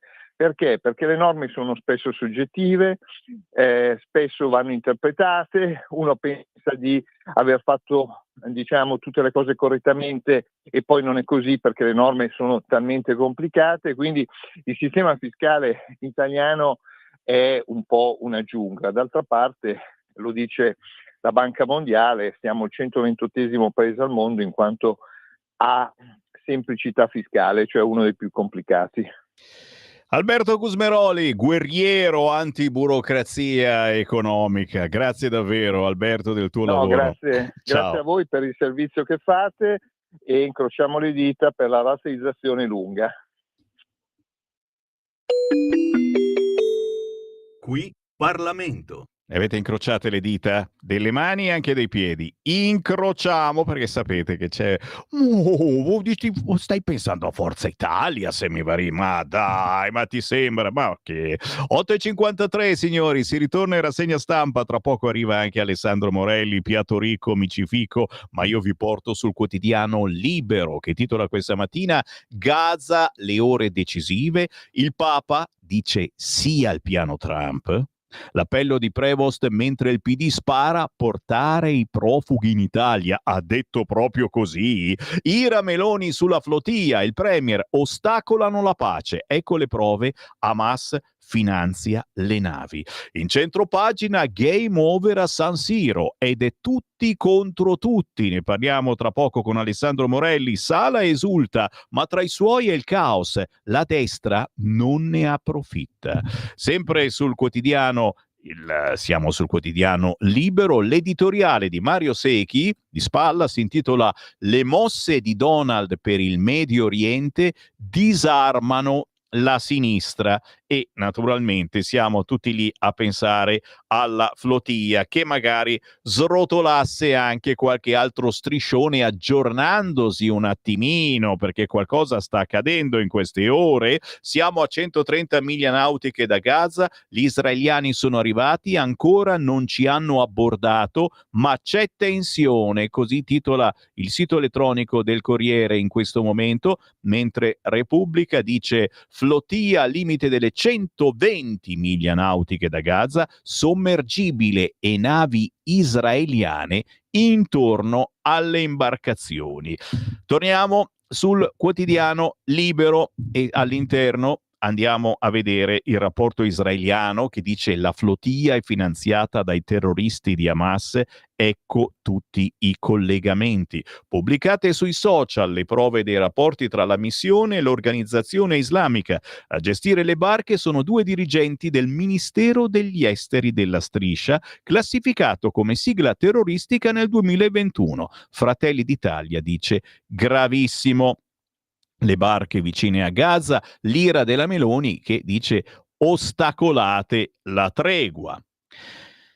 Intanto il razzismo è diventato virale, ne parla a pagina 4 Libero, aggressioni, insulti, blocchi, ormai l'antisemitismo viene esibito con orgoglio. Uno straniero aggredisce 2 ebrei a Firenze e posta il video. A Livorno boicottano una nave solo perché è israeliana. Ultimi episodi di una lunga serie. La sinistra vuole portare mezza Gaza in Italia. Ale, a pagina 6 di Libero, signori, il PD dice il paese sia capofila per accogliere gli sfollati. L'idea parte dall'Emilia, ma il governo fa già la sua parte. Spalancare le porte ci esporrebbe ai terroristi. Alessandro Gonzato a pagina 6. Il PD si è messo in testa un'idea meravigliosa: usare la tragedia di Gaza per provare a portare in Italia chiunque, e chi se ne frega di possibili se non probabili infiltrati di Hamas.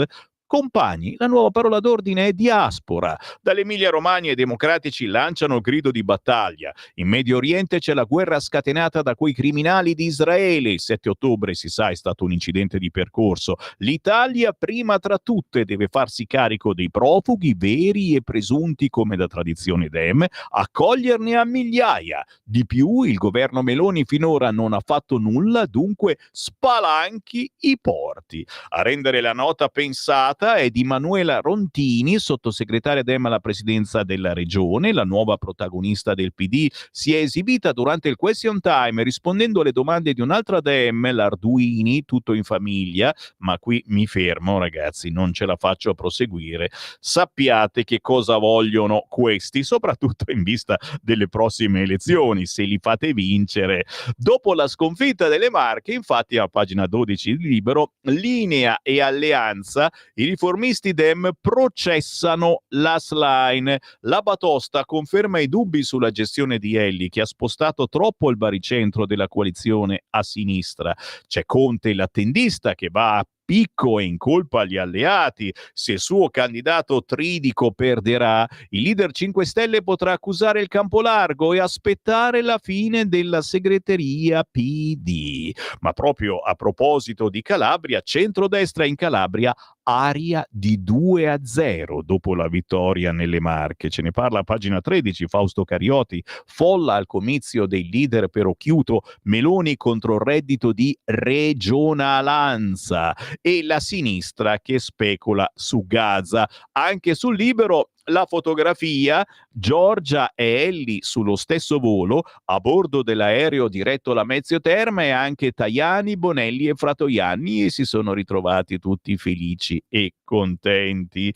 Milano nella notte dice sì al nuovo stadio, a destra e a sinistra scatta il tutti contro tutti. Approvata la delibera della Giunta Sala, defezioni nel PD, mentre Forza Italia esce dall'aula e agevola il via libera. La Russa e Salvini attaccano gli azzurri, intanto il leader dei Verdi Bonelli accusa il sindaco aprire una riflessione. Il commento di Lorenzo Mottola: il PD agonizza e il centrodestra non riesce ad approfittarne. Nella pagina successiva le interviste a Silvia Sardone della Lega, il soccorso azzurro ha salvato Beppe. Chiara Valcepina di Fratelli d'Italia, documento opaco non era votabile. Deborah Giovanati di Forza Italia, sbagliato bloccare lo sviluppo urbano. Di questo ed altro parleremo tra pochissimo su questa radio, perché arriva il sottosegretario Alessandro Morelli e con lui parleremo di varie situazioni, anche le vostre. Scrivetemi al volo un WhatsApp al 340 67 09 659 con la vostra domanda, la farò io al senatore Morelli.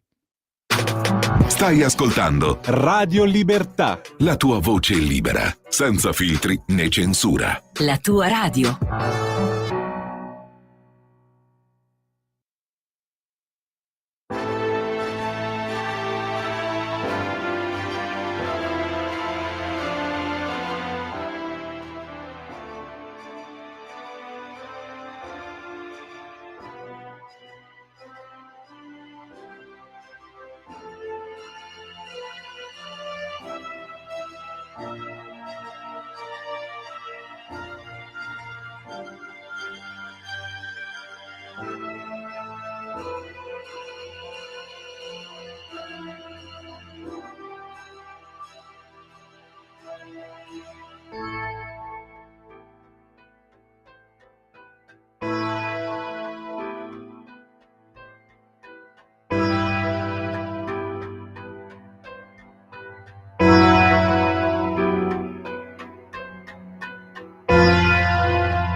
Altro che ABBA, ragazzi, vi stiamo inventando la colonna sonora che sta ascoltando la Flotia in questo momento, si scherza, Sarabanda drammatica comunque, si intitola così, appena sfornata dall'LP Incertezza celeste di Sergei Komanenko, dal conservatorio di Kharkiv in Ucraina ad Anzio, Roma, dove oggi vive, qui indaga la condizione umana sospesa tra dubbi e misteri, fragilità terrene e slanci verso alto, apparizioni, sparizioni, manca soltanto il sottosegretario Morelli. Va ora in onda L'Italia da fare, il punto sulla politica economica con Alessandro Morelli.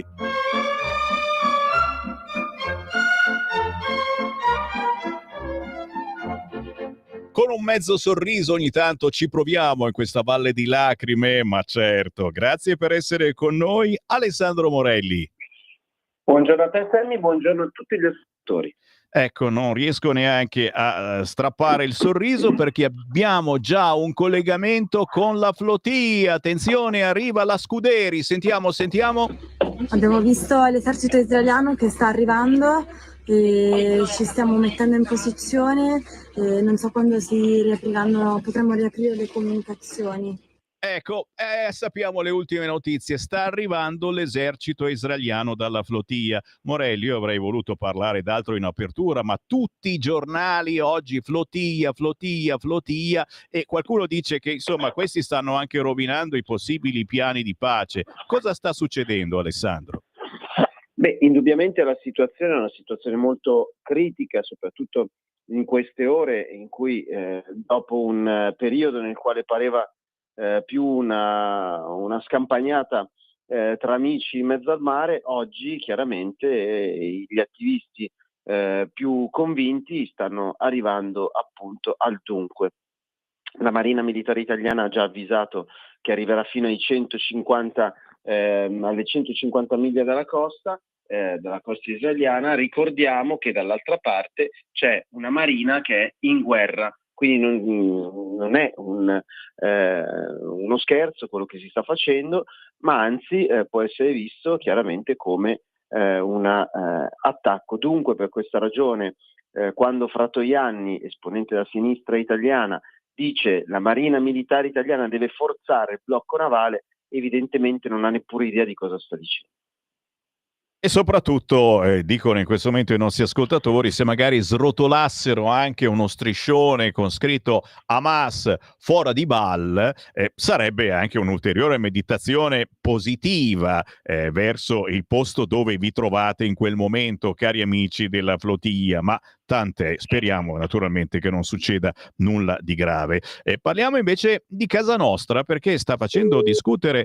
È caduta in questo momento la linea di Alessandro Morelli, lo riprendiamo. Dicevo, ragazzi, sta facendo molto discutere anche voi della Lega di centrodestra, ma non solo all'interno del centrodestra, la vendita dello stadio di San Siro. Abbiamo visto prima, ne ha parlato in modo particolare con Paginoni, il quotidiano Libero. Ad esempio, la Sardone ha detto il soccorso azzurro ha salvato Beppe. La Lega ha scelto di votare contro la delibera sulla vendita di San Siro, gli chiede il quotidiano Libero. Lo faccio rispondere direttamente al sottosegretario Alessandro Morelli, che per tanti anni si è occupato di Milano. Alessandro, la svendita con la S davanti dello stadio di San Siro, la svendita poi, lo dobbiamo anche dire, di un simbolo di Milano, ragazzi. Ma in realtà stiamo parlando di una grandissima operazione immobiliare, di questo stiamo parlando. San Siro chiaramente è una dei fattori più importanti dal punto di vista mediatico nell'ambito di questa grandiosa riqualificazione immobiliare, ma e fanno bene anche, attenzione, i presidenti delle squadre a buttare in campo proprio il tema di San Siro dello stadio, perché questo evidentemente scalda i cuori, interisti, milanisti, la storia del calcio di Milano, la scala del calcio di Milano famosa in tutto il mondo, ma nella realtà dobbiamo guardare poi le carte, e le carte ci dicono che stiamo parlando di circa 1 milione di metri quadri nella città di Milano, dove delle aziende, che perché dobbiamo sottolineare che le squadre di calcio non sono più il Milan e l'Inter di oramai qualche annetto fa, dei Pellegrini, dei Moratti o dei Berlusconi, ma sono delle società che sono in mano a dei fondi internazionali. Dunque noi da milanesi, noi da italiani, stiamo cedendo a dei fondi internazionali una porzione importante della città di Milano, con chiaramente delle possibilità dal punto di vista economico-finanziario legate proprio alla realizzazione di immobiliare su quelle aree, e in questo contesto queste due società sono interessate a realizzarsi uno stadio per le due società calcistiche di cui sono anche comproprietarie. Questa è la realtà che la Lega ha dovuto valutare nell'ambito del Consiglio Comunale.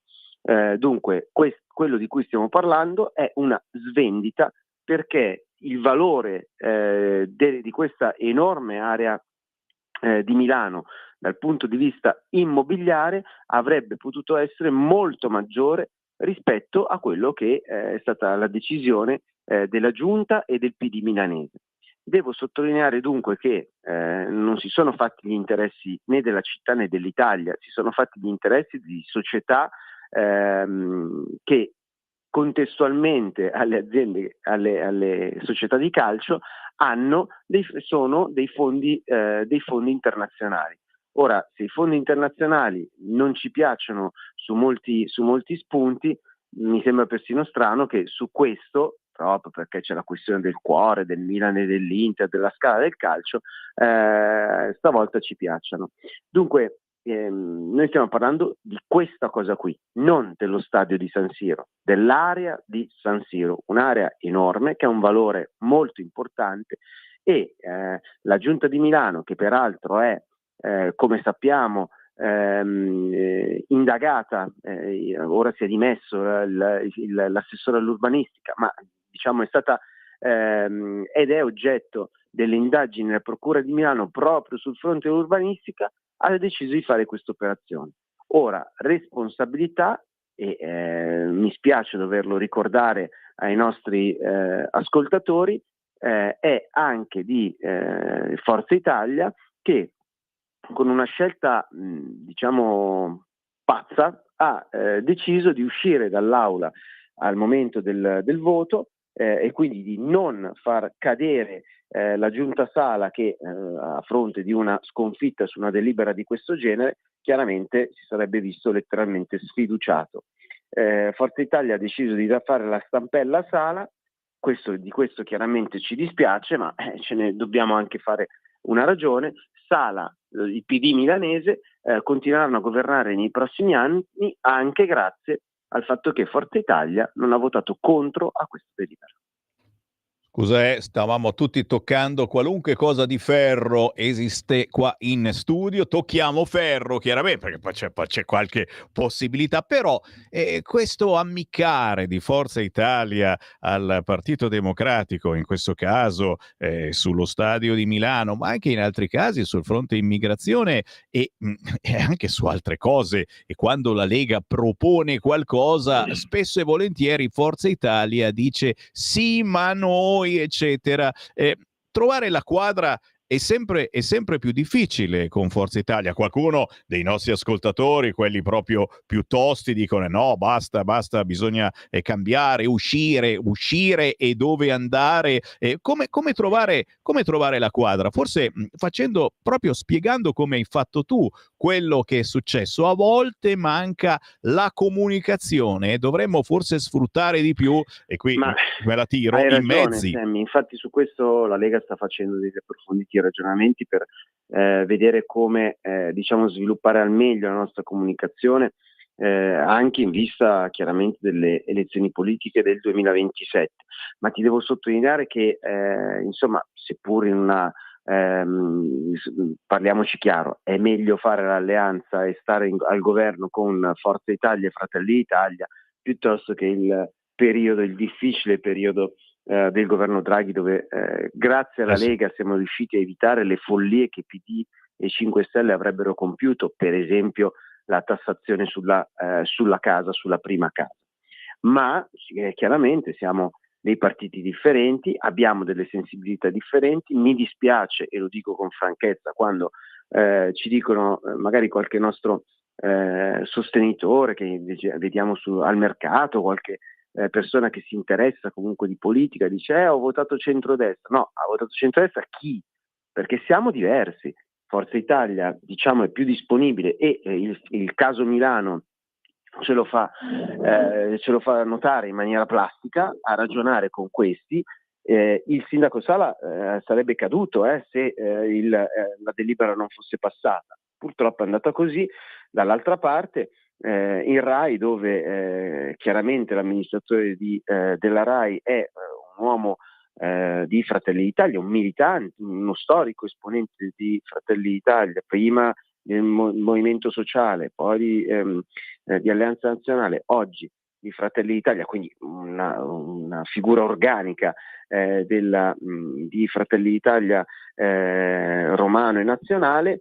Ieri la Lega ha dovuto veramente, dare l'impressione di essere molto arrabbiata, perché come sapete ieri sera sarebbe dovuto andare in onda su Rai 3 il film legato ad Open Arms, in un momento nel quale il ministro Salvini, proprio nel giorno anzi, nel quale il ministro Salvini ha ricevuto la letterina da parte del Tribunale per cui l'11 di dicembre ci sarà la definizione della sua questione giudiziaria, cioè l'11 dicembre ci sarà in Cassazione la seduta che definirà la completa innocenza, quindi dando ragione al Tribunale, ai giudici di Palermo legato alle accuse di sequestro di persona nei confronti di Salvini proprio sul tema Open Arms,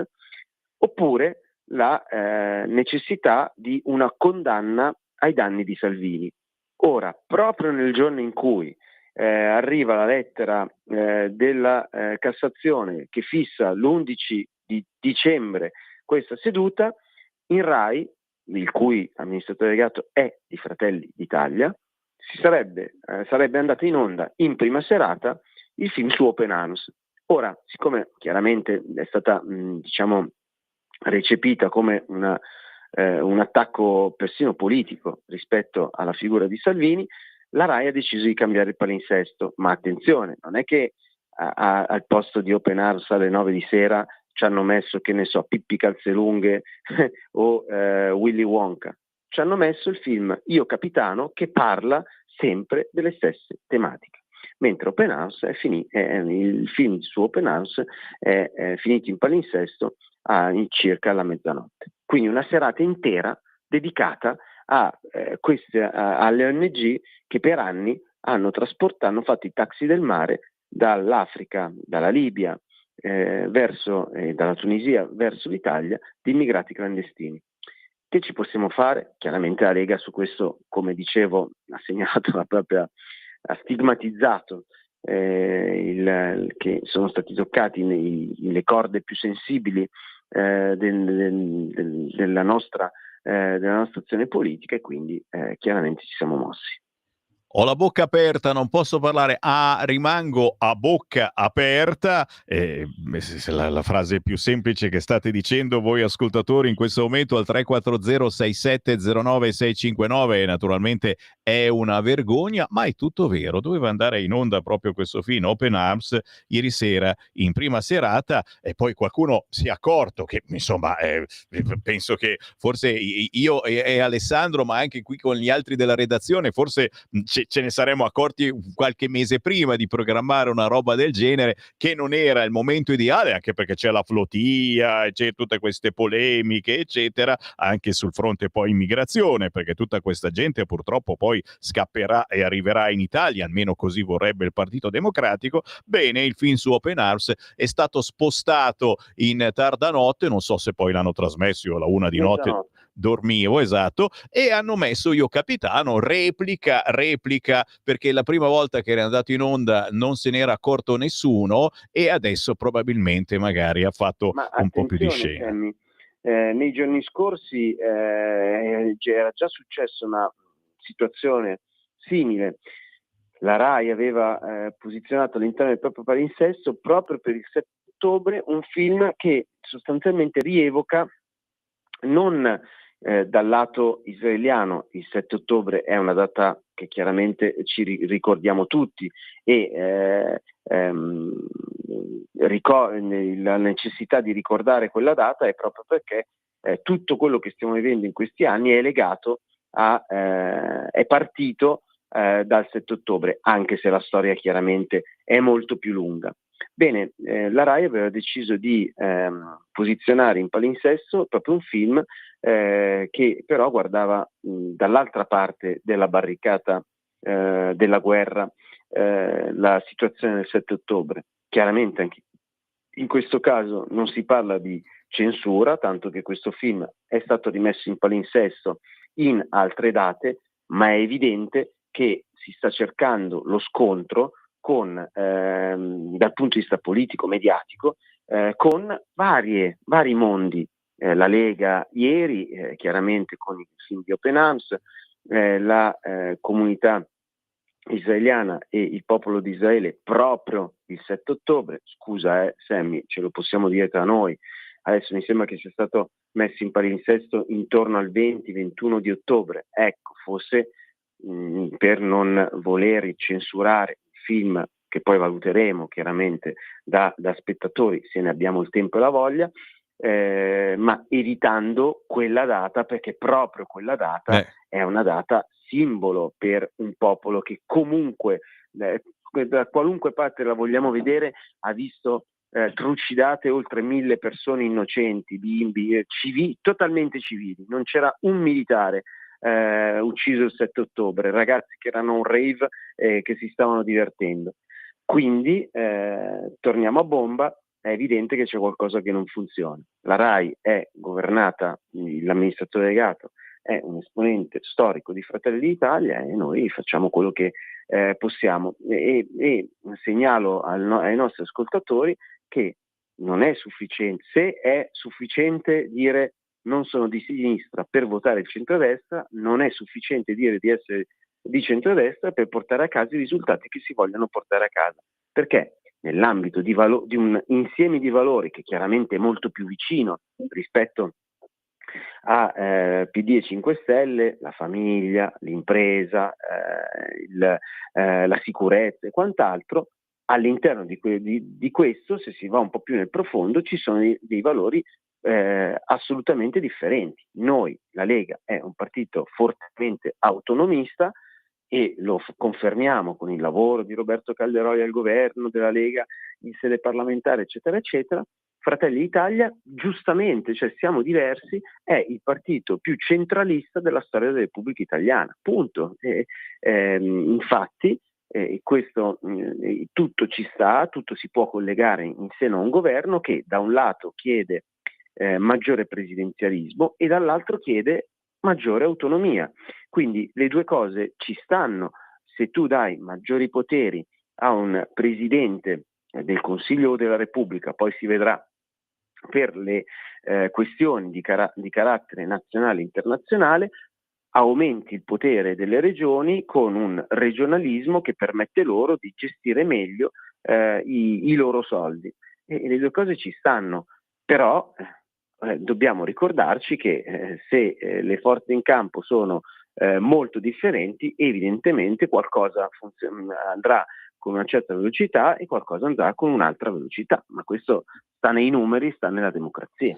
Capite? E mentre parlavi, Alessandro, sono arrivate decine di messaggi, hai un po' anche incitato, galvanizzato i nostri ascoltatori proprio su questo fronte. Siamo diversi anche all'interno del centrodestra, facciamo squadra e questa è una cosa importantissima su queste argomentazioni. Hai nominato l'autonomia, la sicurezza, cose ineludibili, facciamo squadra ma siamo diversi. Chiaro che se si votano altri partiti, altri movimenti, altrimenti il risultato poi non arriva e c'è un freno a mano ancora più tirato. E proprio a proposito di comunicazione, in molti hanno apprezzato quello che hai fatto a Pontida il 21 di settembre. Alessandro Morelli è arrivato allo stand di Radio Libertà, si è tolto la giacca e si è messo la maglietta di Radio Libertà. Ci vuole più forza per questa radio e le argomentazioni che hai detto tu sarebbero da dire dalla mattina alla sera, farle dire a tanti esponenti della Lega e anche di un certo centrodestra per fare maggiore comunicazione. Cosa ne dici, Morelli? Potenziare anche questa comunicazione che abbiamo in mano da tanti anni, ma che non sempre...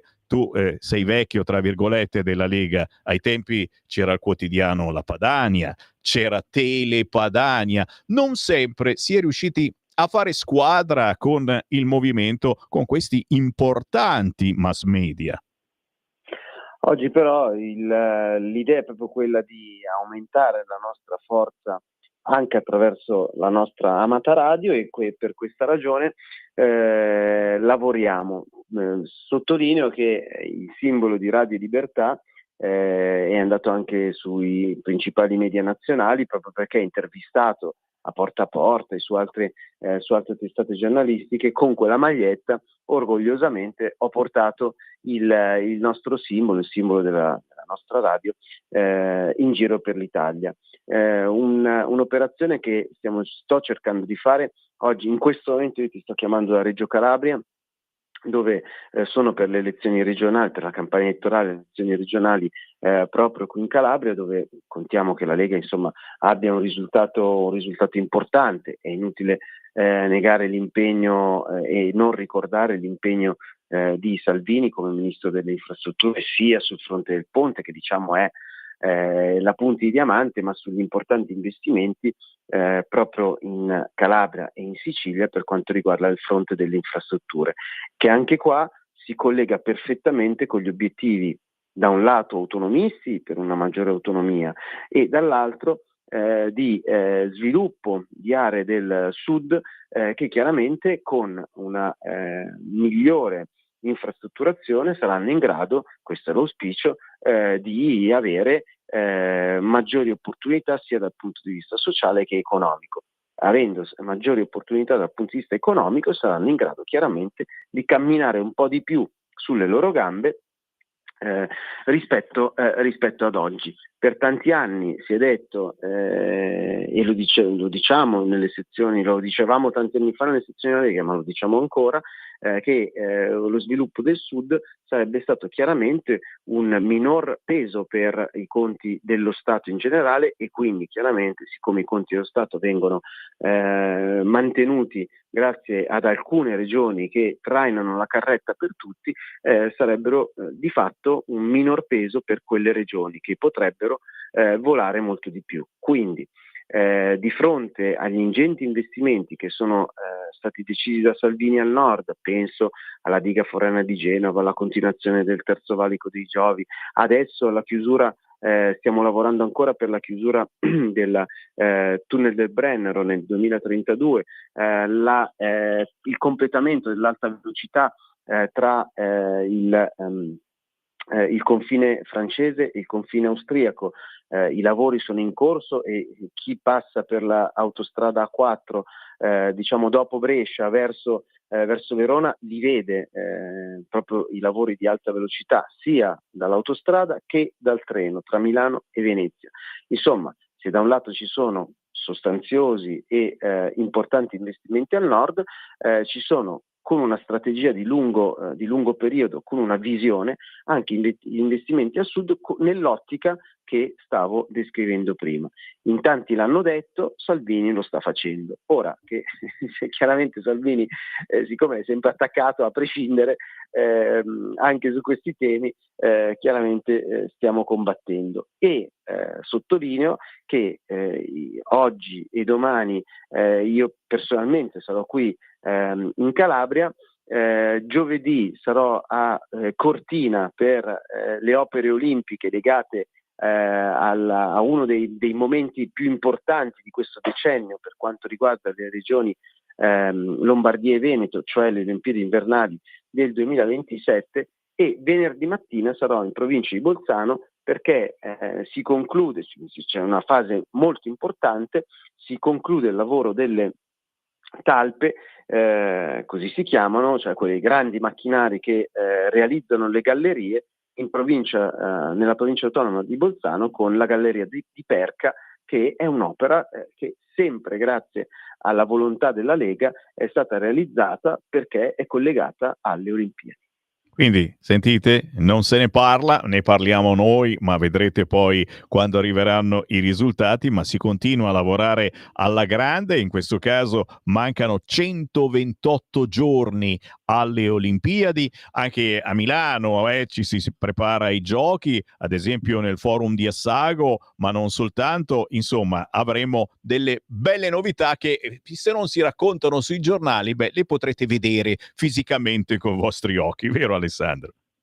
Certo, e chiaramente anche seguendo Radio Libertà, i nostri canali social, dove noi chiaramente relazioniamo rispetto agli importanti investimenti e ai lavori conseguenti che sono oggi in atto in tante parti dell'Italia. In questo momento il Ministero dei Trasporti è impegnato, ho parlato di grandissime cose, ma figurate, il Ministro dei Trasporti e il suo Ministero sono impegnati, per esempio, avrai visto, Sammy, c'è un grave blocco della circolazione nell'area del Comasco, sul lago di Como, in particolare la statale Regina, che è una delle più importanti vie di quella zona.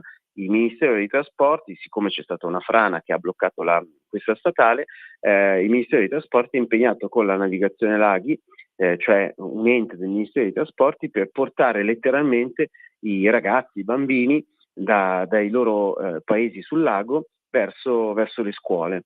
E l'impegno, quindi, dicevo, è giornaliero. Ci sono delle emergenze, questa che ho citato è l'ultima proprio in ordine cronologico di tempo, ma il Ministero delle Infrastrutture e dei Trasporti sta lavorando proprio per dare delle soluzioni alle emergenze, ma anche con una strategia di medio e lungo periodo che cambi il volto di questo paese, rendendo più leggero il fardello per alcune regioni e dando ad altre magari maggiori possibilità di sviluppo sociale ed economico. E io ringrazio Alessandro Morelli per darci anche queste segnalazioni che, guarda caso, non sono riportate sui quotidiani. Alessandro, buon lavoro, ci risentiamo la prossima settimana. Grazie a tutti voi e buon ascolto. Ciao Sammy. Avete ascoltato l'Italia da fare.